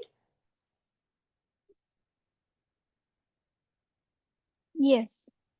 Okay. Next, diagnosis is determined by visual examination and by zinc smear to verify a herpes infection and viral culture to identify the organism. Yes. अभी patient को herpes zoster का ही infection है, वो कैसे diagnose करेंगे? Visual examination से भी कर सकते हैं, देख के, उसके लीजन्स को देख के ही पता चलेगा डॉक्टर्स को। एंड नेक्स्ट स्मीयर कर सकते हैं। स्मीयर मतलब हम जो स्लाइड में टेस्ट लेके माइक्रोस्कोपिक एग्जामिनेशन करते हैं, that is called a smear. So next smear test कर सकते हैं जिससे पता चलेगा हर्पिस है, या तो वायरल कल्चर भी कर सकते हैं, उसका सैंपल लेके वायरल की ट्यूब में भरकर कल्चर करेंगे तो भी पता चल जाएगा। पोस्ट हर्पिटिक न्यूरल्जिया, उसका मतलब क्या है, severe pain can remain after the lesion resolves. ये लीजन्स हुए थे herpes zoster के, वो ठीक भी हो गए, लीजन्स ठीक भी हो गए, फिर भी पोस्ट हर्पिटिक हर्पिस इन्फेक्शन के बाद भी न्यूरल्जिया होगा, नर्व पेन, नर्व्स की वजह से पेन होगा, तो पेशेंट को सीवियर पेन के सेंसेशन आएंगे, that is called as neuralgia. Algia पीछे होता है, that relates to the pain, neuralgia है मतलब नर्व्स में पेन हो रहा है। सो पेशेंट को हर्पिस के बाद पेन होगा, that is called as post herpetic neuralgia, वो भी हो सकता है। herpes zoster is contagious to individuals who never had chickenpox and who have not been vaccinated against the disease. Yes, अगर फॉर एग्जांपल मुझे एक बार चिकन पॉक्स हुआ है, सो मेरी इम्यूनिटी डेवलप हो गई है इसके अगेंस्ट, अब मेरी बॉडी उसको रीएक्टिवेट होने नहीं देगी। एक बार में मुझे हो गया है, सब पर्सन को ड्यूरिंग देयर लाइफ टाइम एक बार चिकन पॉक्स होता ही है, बट ऐसा कोई पर्सन है कि जिसको अभी तक नहीं हुआ है, जरूरी नहीं है कि वो चाइल्डहुड में ही हो, एडल्टहुड में भी हो सकता है, but during their life time एक बार होता है। सो अभी तक कोई पर्सन को, फॉर एग्जांपल एक मैं बात बोलूं कि मेरी फ्रेंड है, चलो उसको अभी तक एक भी बार चिकन पॉक्स नहीं हुआ एंड मुझे herpes zoster हो गया है, तो जिसको एक भी बार चिकन पॉक्स नहीं है, those are high risk individuals, directly उसको सीधा ही herpes zoster हो जाएगा, बिकॉज उसकी बॉडी के पास चिकन पॉक्स की भी इम्यूनिटी नहीं है, अभी तक हुआ ही नहीं है एक भी बार। या तो कोई ऐसे पर्सन जिसने अभी तक एक भी बार उसकी वैक्सीन नहीं ली है, सो ऐसे पर्सन के लिए वो बहुत ही कंटेजियस है, उसको इजीली हो जाएगा।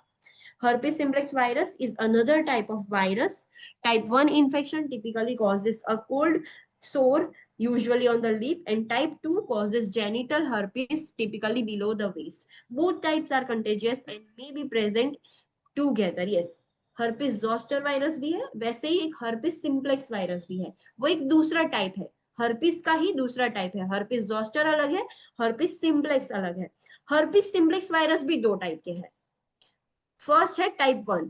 टाइप 1 में क्या होता है, इन्फेक्शन लिप्स के सराउंडिंग होगा, यहाँ पर सोर्स हो जाएंगे, लिप्स के ऊपर नीचे लिप्स के सराउंडिंग सोर्स हो जाएंगे, that is type 1 herpes simplex virus. Type 2 herpes simplex virus में क्या होता है, इन्फेक्शन जेनिटल, उसको जेनिटल herpes भी बोलते हैं, जेनिटल एरिया में लीजन्स होंगे, वेस्ट से नीचे होते हैं, so that is type 2। Sometimes कोई पेशेंट होगा उसको दोनों टाइप प्रेजेंट होगी, टाइप 1 herpes simplex वायरस का भी इन्फेक्शन होगा, टाइप 2 herpes simplex वायरस का भी इन्फेक्शन हो सकता है। So this are the species of herpes virus. Got it? Yes.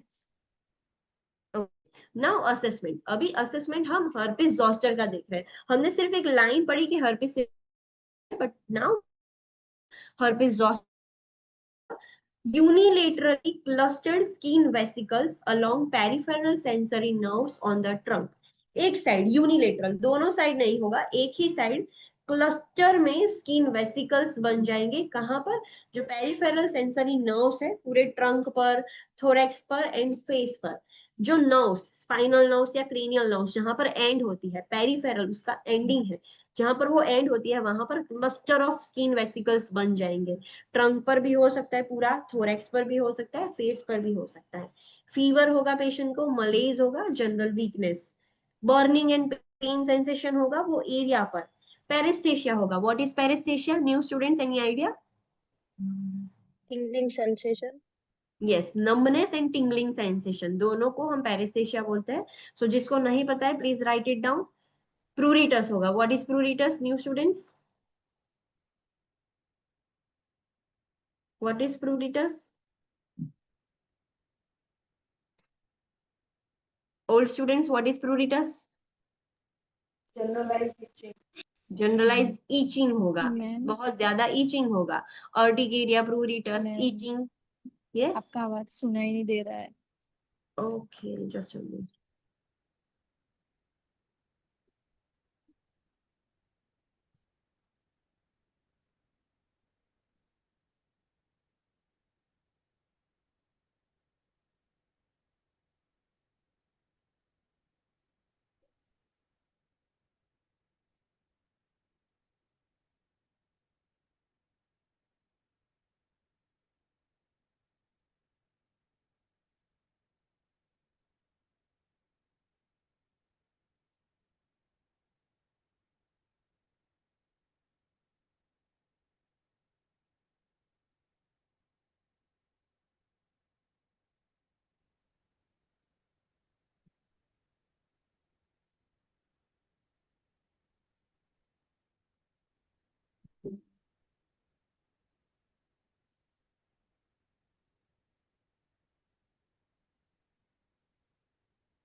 Hello, now am I clearly audible to you?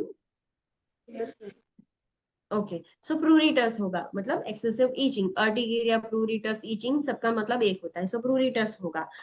Interventions क्या करेंगे जब भी हर्पिस जोस्टर इन्फेक्शन होता है? Isolate the gland because the exudates from the lesion contains the virus.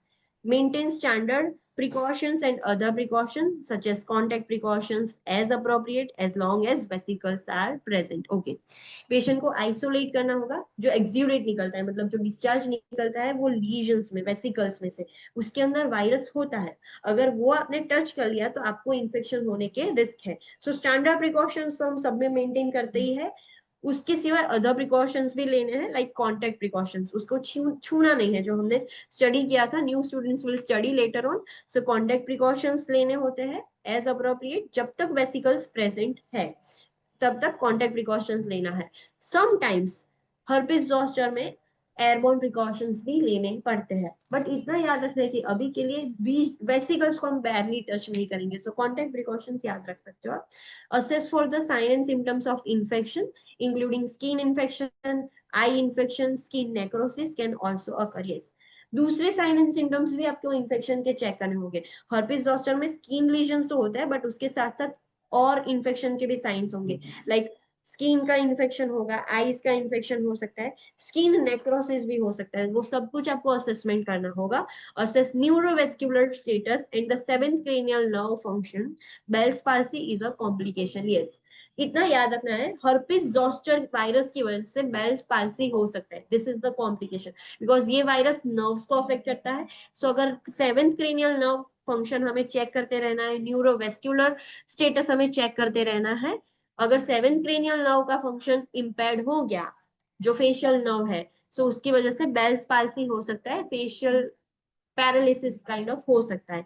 So it is a complication. Bell palsy is a complication of herpes zoster infection. So ये सारी चीजें ध्यान रखनी होगी।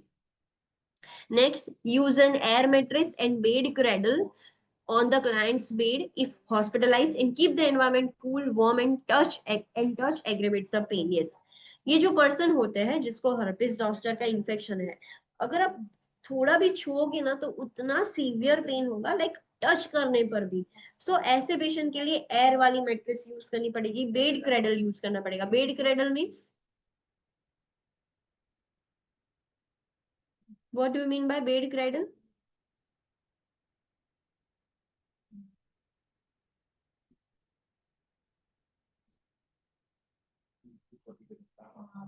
बेड क्रेडल का मतलब क्या? बर्न्स वाले पेशेंट में देखा है कुछ कवरिंग होता है मेटल का?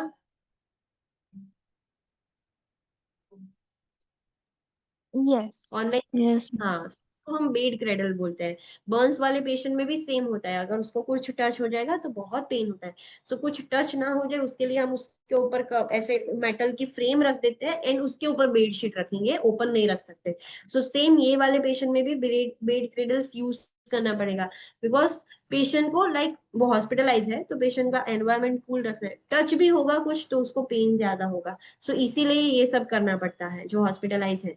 Prevent the client from scratching and rubbing the affected area. Itching होगा, प्रूरिटस होगा तो स्क्रैच कर देगा, सो हमें प्रिवेंट करना है कि पेशेंट स्क्रैच ना कर दे, रब ना कर दे। Instruct the client to wear a light weight loose cotton clothing and to avoid a wool and synthetic clothing. Yes, patient को बोलना है एकदम लूज, खुले खुले लाइट वेट कपड़े पहनने हैं, लाइक लूज कॉटन क्लोथिंग। वूल क्लोथ्स की वजह से वुलन से भी इरिटेशन हो सकता है, सिंथेटिक मटेरियल से भी इरिटेट होगा, सो सिर्फ और सिर्फ लूज कॉटन क्लोथिंग पहनना होगा। Teach the client about the prescribed therapies. Astringent compress may be prescribed to relieve the irritation and pain and to promote the crust formation and healing. Yes, patient को therapies लेने के लिए हमें सिखाना होगा, like astringent compress. आपने MgSO4 dressing देखा है हॉस्पिटल में? Yes. MgSO4 पानी NS मिक्स करके। सो एस्ट्रिंजेंट एक ऐसा सॉल्यूशन आता है, एक कपड़ा लेंगे स्टराइल गॉस पीस और वो लेंगे, उसको वो पानी में लिक्विड में डीप करेंगे, एस्ट्रिंजेंट लिक्विड में, और जहां पर पेशेंट को ये वेसिकल्स है उसके ऊपर रख देंगे। सो उससे पेशेंट का इरिटेशन रिलीव होगा, पेन रिलीव होगा एंड जल्दी से जल्दी वो वेसिकल्स क्रस्ट फॉर्मेशन हो जाएगा, ब्राउन हो जाएंगे। सो जब वेसिकल्स क्रस्ट बन जाएंगे तब उसके अंदर इन्फेक्शन होने का रिस्क बहुत कम हो जाएगा। जब तक वेसिकल्स है उसमें से एक्सुडेट निकल रहा है तब तक वो ज्यादा इन्फेक्टेड है। सो हमें जल्दी करना है, क्रस्ट फॉर्मेशन बढ़ाना है, हीलिंग बढ़ाना है, तो एस्ट्रिंजेंट कंप्रेस भी आप कर सकते हो पेशेंट को। Teach the client about the measures to keep the skin clean and to prevent the infection. Patient को बोलना है कि आपको स्किन कैसे क्लीन रखनी है कि जिससे करके आप इन्फेक्शन प्रिवेंट कर सको। Teach the client about topical treatment and antiviral medications. Antiviral therapies begin within 3 days of the rash, reduce the pain and lessen the likelihood of post-herpetic neuralgia. Yes, patient को topical ointment के बारे में आपको सिखाना है। Viral infection है तो antiviral topical ointment होगी। एंटीवायरल थेरापी जैसे ही पेशेंट के लीजन स्टार्ट होते हैं, आपको पता चल गया कि ये हर्पिस जोस्टर के लीजन्स है, विद इन 3 डेज में स्टार्ट कर ही देनी है antiviral therapy.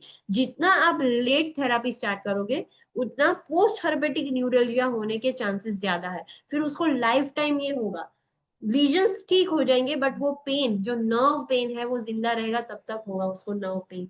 So we don't want to like we don't want that ये हो पोस्ट हर्पेटिक न्यूरल्जिया हो, ऐसा हमें नहीं चाहिए। सो जितना जल्दी हो सके उतना जल्दी एंटीवायरल थेरापी कर देनी है, जिससे पोस्ट हर्पेटिक न्यूरल्जिया भी कम कर सको, आप उसके रिस्क भी कम कर सको, पेन भी कम होता है। तो ये चीज ध्यान रखनी है। The vaccination for shingles is recommended for adults 50 years of age and older to reduce the risk of occurrence and the associate long term pain. Yes, जो एडल्ट होते हैं उनमें उतना ज्यादा रिस्क नहीं है, हमारी इम्यूनिटी स्ट्रांग है। बट जिसकी इम्यूनिटी स्ट्रांग नहीं है, लाइक ओल्डर पीपल, और उसको उसको शिंगल्स के अगेंस्ट वैक्सीनेशन लेना बहुत जरूरी है। सो एल्डर पीपल को हम देखते हैं कि फ्लू की वैक्सीनेशन रेगुलरली देते हैं, शिंगल्स की वैक्सीनेशन देंगे, सो ये बहुत जरूरी है उनके लिए, 50 इयर्स के हैं या उससे भी ज्यादा है, जिससे उनमें ये प्रॉब्लम ही ना हो, अकरेंस ही ना हो, एंड अकरेंस के बाद जो पोस्ट लॉन्ग टर्म पेन होता है, जिंदा रहता है तब तक ये पेन होता है पोस्ट हार्पेटिक न्यूरोलजिया, वो भी ना हो। इसके लिए हमें उसको वैक्सीन देनी पड़ेगी। एंटीवायरल मेडिकेशंस में be prescribe which we will see in pharmacology. So antiviral medications भी उसको देते हैं, ओरल मेडिकेशंस या आईवी, जो हम फार्माकोलॉजी में स्टडी करेंगे। So this was all about herpes zoster infection, उसको हम शिंगल्स भी बोलते हैं. Next is methicillin resistant staphylococcus aureus, जिसको हम मर्सा भी बोलते हैं. What do you mean by MRSA? अगर ये नाम लिख कर आया कि patient is suffering from methicillin resistant staphylococcus aureus या मर्सा इन्फेक्शन, तो आपको क्या समझना है?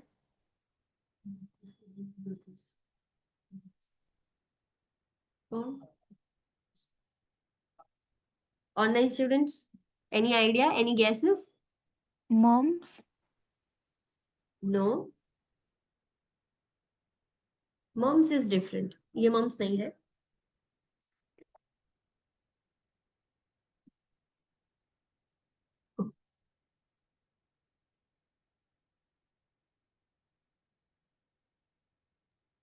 Ma'am, Any other?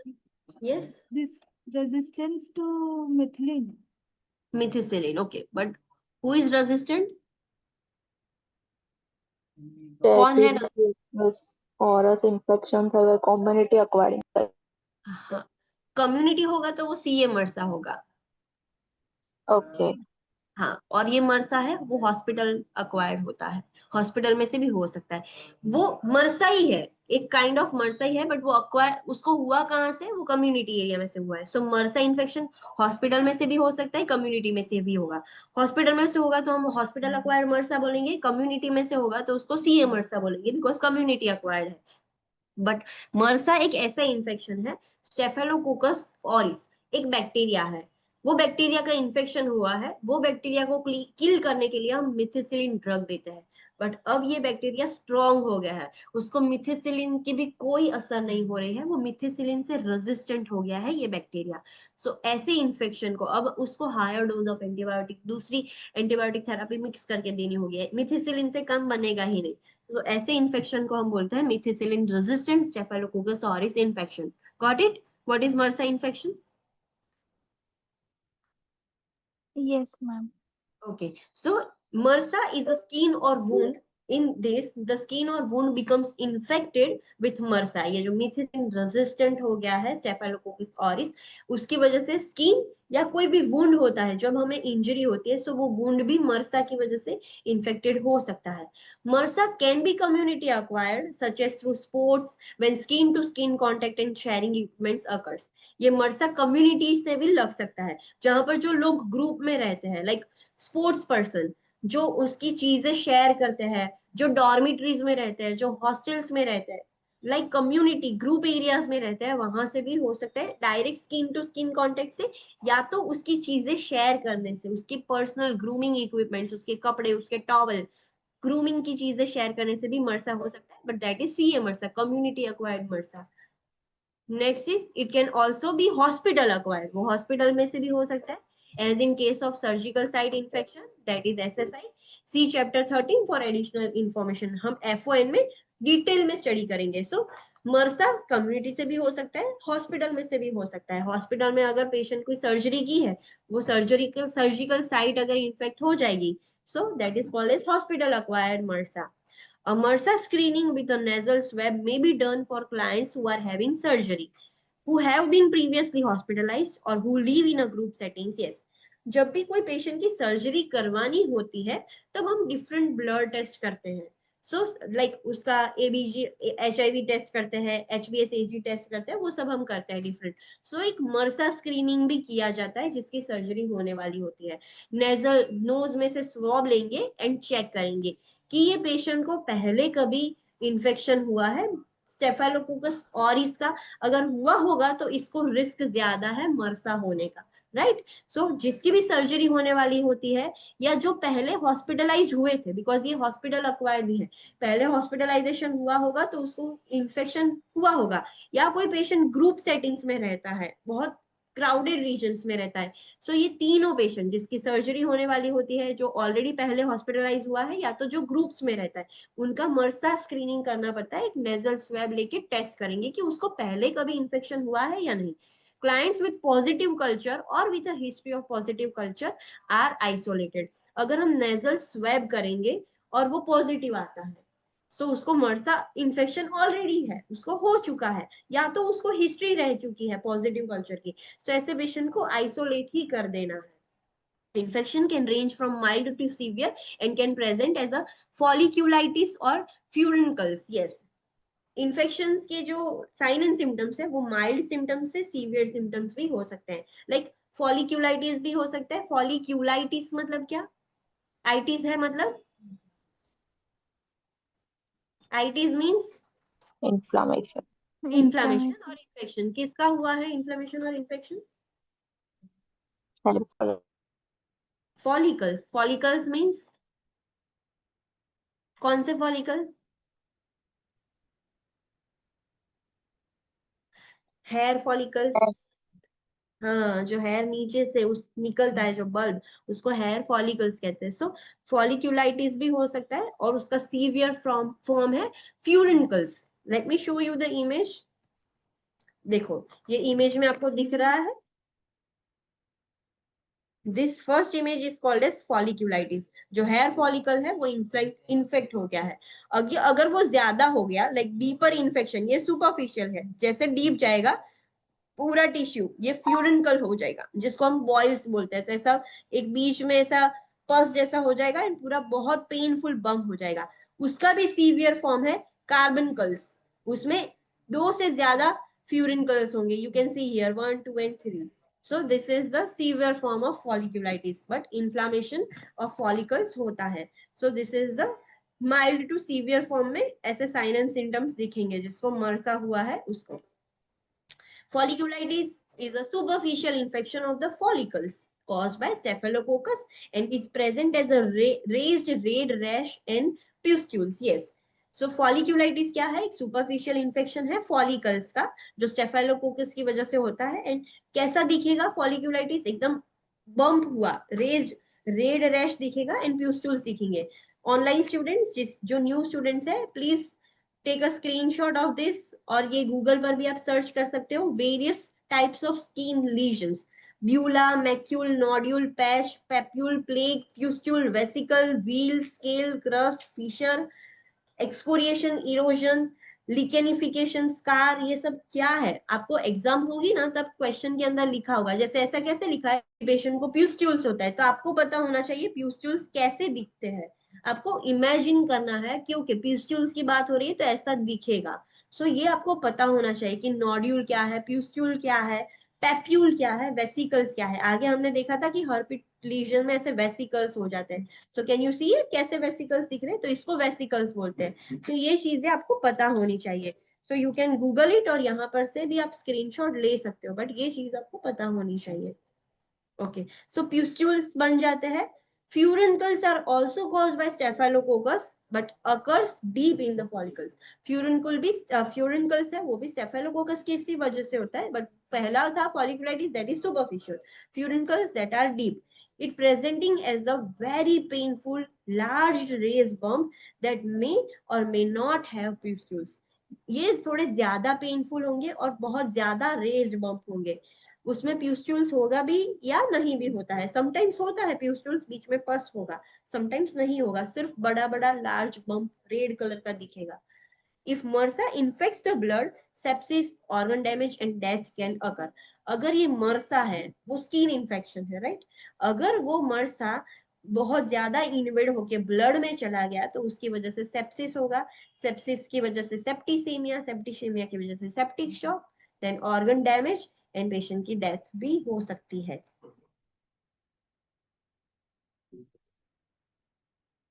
Next, this is really important point for you to remember. MRSA is a contagious and is spread to others by direct contact with infected skin or infected articles. For the client with MRSA, the infection can also be spread to many parts of the body. Yes, MRSA है वो contagious है, वो direct contact से spread होता है. सो जिस भी person को इन्फेक्शन है, आपने बेयर हैंड से उसको टच कर लिया, यहाँ पर मरसा के लीजन से आपने टच कर लिया, तो आपको भी होने के चांसेस है. या तो उसके इन्फेक्टेड आर्टिकल्स, उसका टॉवल, उसके कपड़े, उसकी चीजें आपने यूज की जो ऑलरेडी इन्फेक्टेड है, तो भी आपको हो सकता है. एंड जिस पेशेंट को ऑलरेडी मरसा है, उसको मरसा इन्फेक्शन चलो हाथ में था, तो उसके पूरे बॉडी में भी वो स्प्रेड हो सकता है. हाथ से चेस्ट पर, चेस्ट से पैर पर, वो भी हो सकता है. So MRSA is a contagious. Got it? Next assessment, जिसको मर्सा इन्फेक्शन है उसका assessment finding, sign and symptoms कैसे होंगे?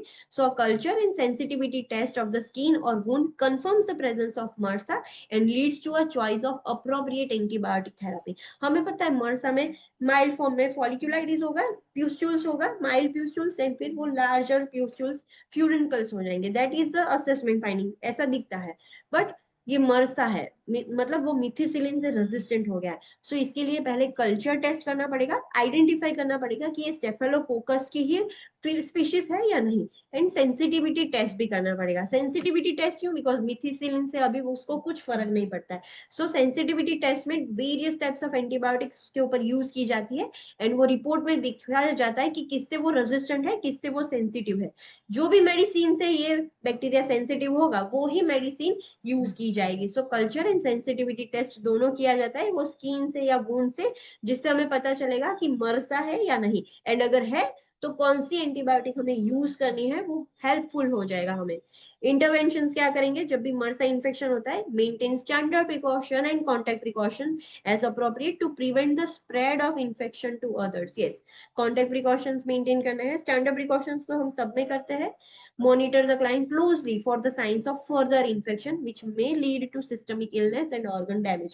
हमें पेशेंट को बहुत क्लोजली मॉनिटर करना है। वी डोंट वांट कि मर्सा जो स्किन इन्फेक्शन है वो ब्लड में जाके सिस्टमिक इन्फेक्शन हो जाए, वरना उसकी डेथ भी हो सकती है। सो उसके लिए क्लोजली मॉनिटर करोगे। Administer antibiotic therapy as prescribed, antibiotic देना है। फॉर एडिशनल इंफॉर्मेशन FON में भी है एंड आगे भी है 41 चैप्टर में। 41 चैप्टर तो अभी 41 चैप्टर कौन सा है? 41 ओके, इम्यूनोलॉजी, वो पीडियाट्रिक का इम्यूनोलॉजी है। यस, सो उसमें डिटेल में मर्सा है। सो ये दोनों चैप्टर्स में हम डिटेल में स्टडी करेंगे, पढ़ाई करेंगे। So this are the images, various skin lesions. Okay, next condition is erysipelas and cellulitis. कोई मुझे बताएगा what is erysipelas and cellulitis? Cellulitis I guess आपने सुना होगा। What is cellulitis? ओके, कौन से सेल्स? हम कौन से चैप्टर में पढ़ रहे हैं? Online students, what is erysipelas and cellulitis? कोई आइडिया है सेल्यूलाइटिस के बारे में? वो तो पढ़ा होगा, पेशेंट भी देखे होंगे शायद सेल्यूलाइटिस वाले।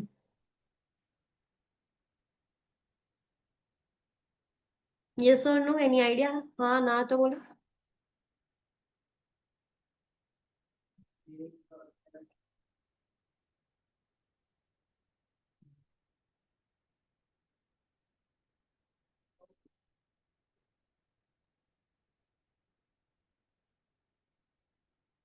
Any idea? यस और no? Am I audible to you? No, ma'am. Audible का आंसर था कि you don't know about cellulitis. I don't know about cellulitis. Okay, so erysipelas and cellulitis both are the skin infection. Skin के infection है, उसमें एक main difference है। The difference is superficial and ये deeper होता है। That is the main difference. So erysipelas is an acute superficial infection affecting the upper layers of skin. जो upper layers है, मतलब एपिडर्मिस है, डर्मिस है, उसमें इन्फेक्शन हो जाएगा तो हम उसको बोलेंगे erysipelas. It is caused by group A streptococcus which enters the tissue via an abrasion, bite, trauma or wound. ये जो ग्रुप A streptococcus है, हमने देखा था वो स्किन इन्फेक्शन भी होता है, थ्रोट भी होता है, वो भी होता है। सो ये स्किन इन्फेक्शन है ग्रुप ए स्ट्रेप्टोकोकस का, जिसकी वजह से इर्सिपेलास होता है।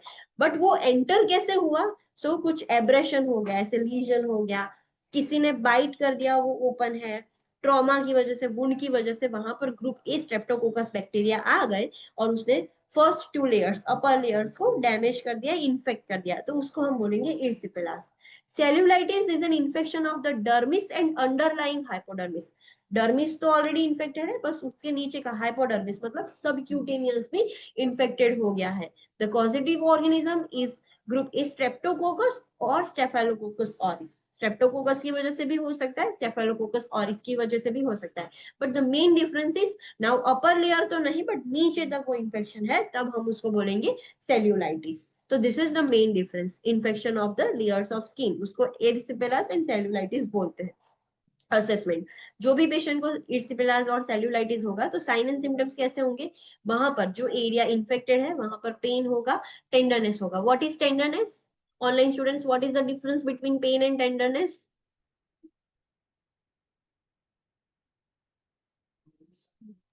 टेंडरनेस मीन्स टच करता पेन થાય एंड पेन मीन्स उसको टच नहीं कर रहे, हाँ उसको हम कुछ नहीं कर रहे फिर भी उसको पेन हो रहा है, that is normal pen.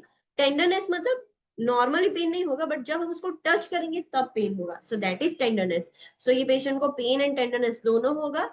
Erythema and warm, वहां पर पूरा रेड रेड हो जाएगा, रेडनेस हो जाएगा, एंड अगर आप टच करोगे तो आपको वॉर्म फील होगा, वहां पर एडिमा हो जाएगा, फीवर होगा। सो सारे इन्फ्लामेशन के साइन एंड सिम्टम्स है।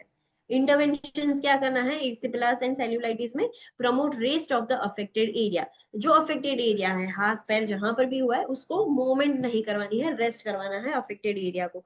Apply warm compresses as prescribe to promote circulation and to decrease the discomfort, erythema and oedema. Warm compresses apply करना है, हॉट एप्लीकेशन करना है कि जिसकी वजह से सर्कुलेशन प्रमोट होगा। हॉट एप्लीकेशन से वेजोडाइलेशन होता है, सो ज्यादा सर्कुलेशन प्रमोट होगा, सो जो उसको डिस्कम्फर्ट हो रहा है वो कम होगा, एरिथमा कम होगा, एडिमा कम होगा। Apply antibacterial dressing, ointment and और जेल्स एज प्रिस्क्राइब, उसके ऊपर एंटीबैक्टीरियल ड्रेसिंग करना होगा, ऑइंटमेंट लगानी होगी, एंटीबायोटिक जेल्स जो भी है प्रिस्क्राइब किया वो सब आप यूज कर सकते हो। Administer antibiotic as prescribed for an infection. Obtain a culture of the area before initiating of antibiotics. Yes, oral antibiotics या IV antibiotics भी दे सकते हैं इन्फेक्शन के लिए, बट एंटीबायोटिक स्टार्ट करने से पहले कल्चर ले लेना है वो जगह का, वो वुंड है, स्किन है, जो भी इन्फेक्टेड है वो उसका कल्चर ले लेंगे। ब्लड कल्चर भी हम कर सकते हैं। सो ये चीज बिफोर स्टार्टिंग द एंटीबायोटिक्स हमें करनी होगी। Okay, next is poison ivy, poison oak and poison sumac. ये क्या है वो हम स्टडी करते हैं। एनी आइडिया ये क्या है? ओके, कभी ऐसा सुना है कि कोई प्लांट होता है, अगर कोई प्लांट के लीफ को अगर हम हमारी स्किन पर टच कर देते तो बहुत खुजली आती है, ऐसा कुछ होता है? ऐसा होता है कभी? प्लांट के लीव्स को हमारी स्किन पर हम टच करेंगे तो हमें खुजली आ जाएगी और रेडनेस हो जाएगा, और ऐसा कुछ होता है? Yes, हाँ ma'am. Ma'am Yes, ma'am. तो ये उसी की बात है। Poison ivy, poison oak and poison sumac, ये तीनों प्लांट्स है जिसकी वजह से डर्मेटाइटिस होगा। डर्मेटाइटिस मींस जो हमारी स्किन है वो इन्फेक्टेड हो जाती है, इन्फ्लामेटरी रिएक्शन हो जाता है। So poison ivy, poison oak and poison sumac एक काइंड ऑफ डर्मेटाइटिस है, इन्फ्लामेशन ऑफ द स्किन है that develops from the contact with urushiol from poison ivy, poison oak and poison sumac plants। ये तीनों plant है, plants के ऊपर एक substance होता है दैट इज उरुशियोल। अगर हम उसके कांटेक्ट में आएंगे तो हमारी स्किन में डर्मेटाइटिस हो जाएगा, रेडनेस हो जाएगा, प्रूरिटस, बहुत खुजली आती है और वैसा सब होता है। सो असेसमेंट फाइंडिंग क्या है? पेप्यूलो वेसिकुलर लीजन्स, पेप्यूल्स भी होंगे, वेसिकल्स भी होंगे। सो पेप्यूलो वेसिकुलर लीजन्स होंगे एंड सीवियर प्रूरिटस, बहुत खुजली आएगी। हमें इंटरवेंशन क्या करनी है? जब भी कोई पर्सन ये तीनों प्लांट के कांटेक्ट में आता है, ये चीज हो जाता है, poison ivy, poison oak, poison sumac हो जाता है, तो क्या करना है इंटरवेंशन? क्लेंस द स्किन और द प्लांट ऑयल्स इमीडिएटली। जो उरुशियोल है, जो प्लांट का सब्सटेंस है, वो स्किन के कांटेक्ट में आता है तो इमीडिएटली वो स्किन क्लीन करनी है और वो ऑयल्स रिमूव करना है, क्लीन करके रिमूव करना है जितना हो सके उतना जल्दी। सो इरिटेशन कम होगा, डर्मेटाइटिस भी थोड़ा कम होगा। Apply cool wet compress to relieve the itching, cool compress करना है, वेट कंप्रेसेस अप्लाई करना है कि जिसकी वजह से ईचिंग रिलीव हो जाए। Apply topical products to relieve the itching and discomfort, topical ointment, antihistamine और वैसे सब ऑइंटमेंट लगाएंगे कि ईचिंग और डिस्कम्फर्ट रिलीव हो। कैलेमाइन लोशन, ये सब कुछ हम अप्लाई कर सकते हैं। टॉपिकल और ओरल ग्लूकोकॉर्टिकॉइड्स में भी प्रिस्क्राइब फॉर सीवियर रिएक्शन, अगर ज्यादा रिएक्शन हो जाता है तो ग्लूकोकॉर्टिकॉइड्स एंटी इन्फ्लामेशन भी काम करते हैं। सो टॉपिकल ग्लूकोकॉर्टिकॉइड्स भी अप्लाई कर सकते हैं या ओरल ग्लूकोकॉर्टिकॉइड्स भी दे सकते हैं जब ज्यादा रिएक्शन हो जाता है, ज्यादा रेडनेस और इन्फ्लामेशन हो जाता है, तब ये हम कर सकते हैं। Got it? ओके, सो ये chapter, next topic is beagle. सो आज के लिए इतना ही रखते हैं। Let's do a quick revision. आज हमने क्या स्टडी किया? So today we have started new chapter, chapter 43, integumentary problems. Priority concept of this chapter is infection and tissue integrity. उसमें हमने लेयर्स ऑफ स्किन स्टडी किए, एनाटॉमी एंड फिजियोलॉजी देखा, उसके functions क्या होते हैं स्किन के वो स्टडी किया, स्किन के लेयर्स देखे, एपिडर्मल एपेंडेजिस क्या क्या है, कौन से है वो देखा, एंड स्किन का नॉर्मल बैक्टीरियल फ्लोरा देखा जो स्किन पर प्रेजेंट होता है। फिर रिस्क फैक्टर्स देखे कि कौन से पर्सन को या कौन से रिस्क फैक्टर्स है जिसकी वजह से इंटीग्यूमेटरी प्रॉब्लम्स हो सकते हैं। सो लिस्ट ऑफ रिस्क फैक्टर्स हमने देखा। साइकोसोशियल इम्पैक्ट देखा, अगर कोई भी पर्सन है जिसको इंटीग्यूमेटरी प्रॉब्लम होगा तो उसकी वजह से साइकोसोशियल इम्पैक्ट क्या होगा वो हमने देखा। फेजेस ऑफ वुंड हीलिंग देखा, 3 फेजेस होते हैं जिसमें नेचुरली स्किन अपने आप हील होती है, inflammatory, fibroblastic and maturation. Healing by intention देखा, हम जानबूझकर हील करवा रहे हैं। सो फर्स्ट इंटेंशन में सूचर्स देते हैं, सेकंड इंटेंशन में फीलिंग करते हैं, थर्ड इंटेंशन में उसको ओपन रख के रेगुलरली इरिगेशन क्लीनिंग करेंगे, डेब्रिज रिमूव करेंगे, एक बार वो क्लीन हो जाए फिर हम उसको सूचर देके क्लोज करते हैं। So this are the healing by intention. ये सिर्फ समझने के लिए है, एग्जाम में इस पर से क्वेश्चन नहीं आते, ये इंपॉर्टेंट है। Types of drainage from the wound. Tell me कितने ड्रेनेज होते हैं ऑनलाइन स्टूडेंट्स?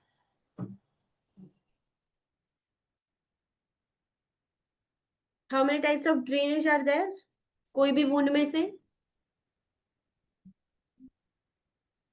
Yes? 5. 5. कौन कौन से हैं? Skin biopsy, skin culture. Serous, serosanguineous, sanguineous, hemorrhagic, purulent. Which are normal? Serous and serosanguineous. Yes, these are the normal drainage. Sanguineous, hemorrhaging and purulent are abnormal. ये concept आपको कोई नींद में भी पूछे तो पता होना चाहिए, ये इंपॉर्टेंट है। फिर हमने वेरियस डायग्नोस्टिक टेस्ट देखे थे कि जो स्किन के डायग्नोसिस में हेल्प होता है, तो स्किन बायोप्सी देखा, उसके pre procedure post procedure interventions देखे, स्किन एंड वुंड कल्चर देखा, सैंपल लेके कल्चर करते हैं, उसके पोस्ट प्रोसीजर इंटरवेंशंस देखे। What is the red important point?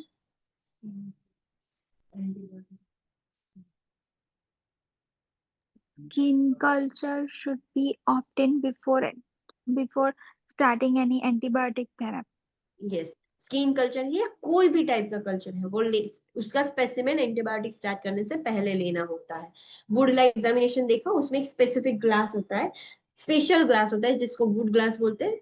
UV light में हम देख सकते हैं, स्किन का एग्जामिनेशन कर सकते हैं। Pre procedure intervention, post procedure intervention देखिए, डायस्कोपी में स्लाइड होती है कांच की, उसको दबाकर डॉक्टर देखते हैं, ब्लांच हो जाएगा तो वहां पर कुछ होगा तो दिख जाएगा, वो हमने देखा। फिर फर्स्ट कंडीशन हमने देखी कैंडिडा अल्बिकन्स, ये एक फंगल इन्फेक्शन है, वो स्किन का एंड माउथ की जो म्यूकस मेम्ब्रेन है वहां पर होता है। माउथ में होगा तो हम उसको ओरल कैंडिडियासिस भी बोलते हैं, यीस्ट इन्फेक्शन बोलते हैं, थ्रश भी बोलते हैं, ये सब देखा। उसके साइन एंड सिम्टम्स देखिए, स्किन पर क्या साइन एंड सिम्टम्स होंगे, माउथ की म्यूकस मेम्ब्रेन पर क्या साइन एंड सिम्टम्स होते हैं वो हमने देखा। देन उसकी इंटरवेंशन देखिए, फंगल इन्फेक्शन है तो एंटी फंगल देंगे। हर्पिस जोस्टर देखा, शिंगल्स। हर्पिस जोस्टर क्या है, जब भी पेशेंट को वेरिसेला जोस्टर इन्फेक्शन होता है, अगर वो रीएक्टिवेट हो जाएगा, जब भी वो इम्यूनो कॉम्प्रोमाइज हो जाता है तो वो रीएक्टिवेट हो जाता है, एंड नाउ वो रीएक्टिवेट होगा तब होगा हर्पिस जोस्टर इन्फेक्शन। किसको अफेक्ट करता है ये हर्पिस जोस्टर वायरस?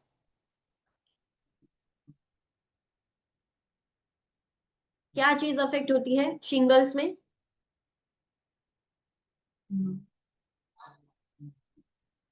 अफेक्ट क्या होता है? ऑनलाइन स्टूडेंट्स, यू फॉरगॉट सो सून। क्या अफेक्ट होगा? ये बैक्टीरिया कौन सी चीज पर अफेक्ट करते हैं? नर्व्स पर, यस। उसके लीजन स्किन पर दिखेंगे जहां पर नर्व एंड होती है, सो लीजन्स उसके स्किन पर दिखेंगे, बट अफेक्ट क्या होता है, नर्व अफेक्ट होती है। What is the complication of herpes zoster infection? Bell's palsy. Bell's palsy होता है, yes, so that is the complication. So अगर हर्पिस जोस्टर इन्फेक्शन है तो उसकी वजह से पोस्ट हर्पेटिक न्यूरल्जिया भी हो सकता है। एंड टू प्रिवेंट दिस हम as soon as possible within 3 days antiviral therapy start करते हैं। सो ये सारी चीजें हमने देखी। हर्पिस की एक दूसरी स्पीशीज है that is herpes simplex virus. उसके भी 2 टाइप है, टाइप 1 टाइप 2। टाइप 1 लिप्स के आजू बाजू इन्फेक्शन करेगा, टाइप 2 वेस्ट के नीचे इन्फेक्शन करेगा। दोनों कंटेजियस है एंड समटाइम्स दोनों साथ में प्रेजेंट होते हैं। फिर हमने उसका असेसमेंट फाइंडिंग देखा हर्पिस जोस्टर का, उसके इंटरवेंशन देखे। हर्पिस जोस्टर वाले पेशेंट को हमें आइसोलेट करना होता है, उसके क्रेनियल नर्व्स का असेसमेंट भी हमें चेक करना होगा। देन दूसरी सिम्टोमेटिक थेरापी देखी हमने, ओल्डर पीपल को वैक्सीनेशन कर देना है, फिर as soon as possible antiviral therapy start कर देंगे, वो सब हमने देखा। और उसके लीजन्स बहुत पेनफुल होते हैं तो एयर मैट्रिक्स है, बेड क्रेडल है, वो सब हमें यूज करना होगा। फिर हमने देखा मर्सा। मर्सा एक स्किन इन्फेक्शन है जो स्टेफाइलोकोकस ऑरिस की वजह से होता है, but now the bacteria is resistant to methicillin drug, उसको हम मर्सा बोलते हैं। कम्युनिटी में से भी हो सकता है, हॉस्पिटल में से भी होगा। जो भी पेशेंट हॉस्पिटल में सर्जरी के लिए एडमिट होता है या पहले हॉस्पिटलाइज हो चुका है या उसकी इम्यूनिटी डाउन है, ग्रुप में रहता है, तो ये सारे पर्सन का हम मर्सा स्क्रीनिंग कर देंगे। अगर पॉजिटिव आता है तो उसको आइसोलेट कर देंगे। फॉलिकुलाइटिस माइल्डर फॉर्म है, फ्यूरिनकल्स सीवियर फॉर्म है। मर्सा की वजह से सेप्सिस भी हो सकता है एंड लास्ट में डेथ भी हो सकती है stages wise. What is the red important point?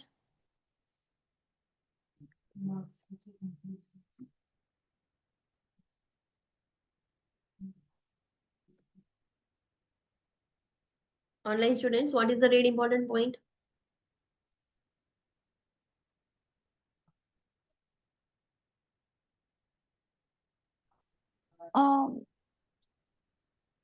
Yes. Infection है तो फिर ब्लड स्ट्रीम में भी इन्फेक्शन जा सकता है, तो सेप्टिक शॉक भी आ सकता है।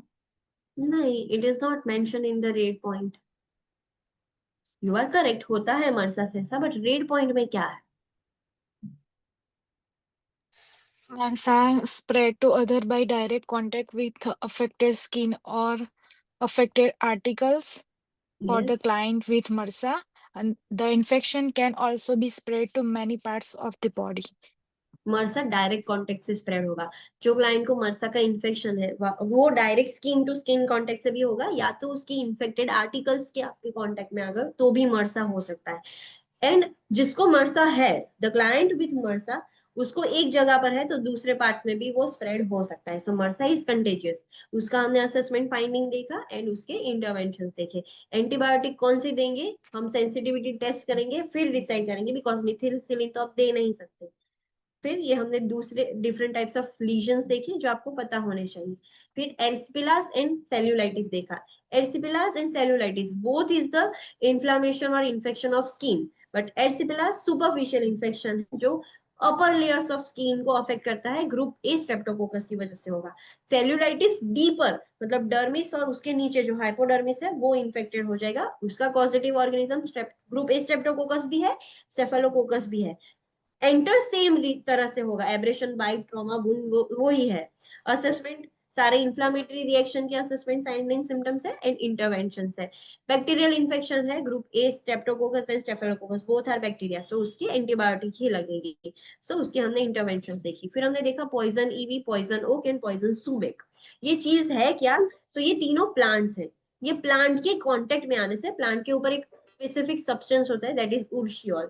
आपको एग्जाम में नहीं पूछेंगे कि प्लांट के ऊपर होता क्या है, क्या आपको पता होना चाहिए कि poison ivy, poison oak and poison sumac एक ऐसा टाइप ऑफ डर्मेटाइटिस है जो प्लांट के कांटेक्ट में होने से होता है। असेसमेंट फाइंडिंग हमने उसके देखे एंड उसकी इंटरवेंशंस देखी। Any doubt in today's topic? No, ma'am. No okay No, okay. तो जो न्यू स्टूडेंट्स है उसको उनको मैं बोल देती हूँ आपका क्या होगा स्केड्यूल। अब ये जो मैं आज हमने पढ़ा है वो आपको घर पे रीड करना है प्रॉपरली। अगर कुछ डाउट है तो you can ask me tomorrow. कल हम फिर से इसका रिवीजन करेंगे, क्विक रिवीजन करना है, बट आपको घर पे स्टडी करना है। जो न्यू स्टूडेंट्स है उनको नहीं पता है, सो ये चीज ध्यान रखना। रेगुलरली स्टडी करना है after the lecture. Okay, okay ma'am. Okay okay, Okay, ma'am. See you tomorrow at 9 AM। Thank you. Thank you, ma'am.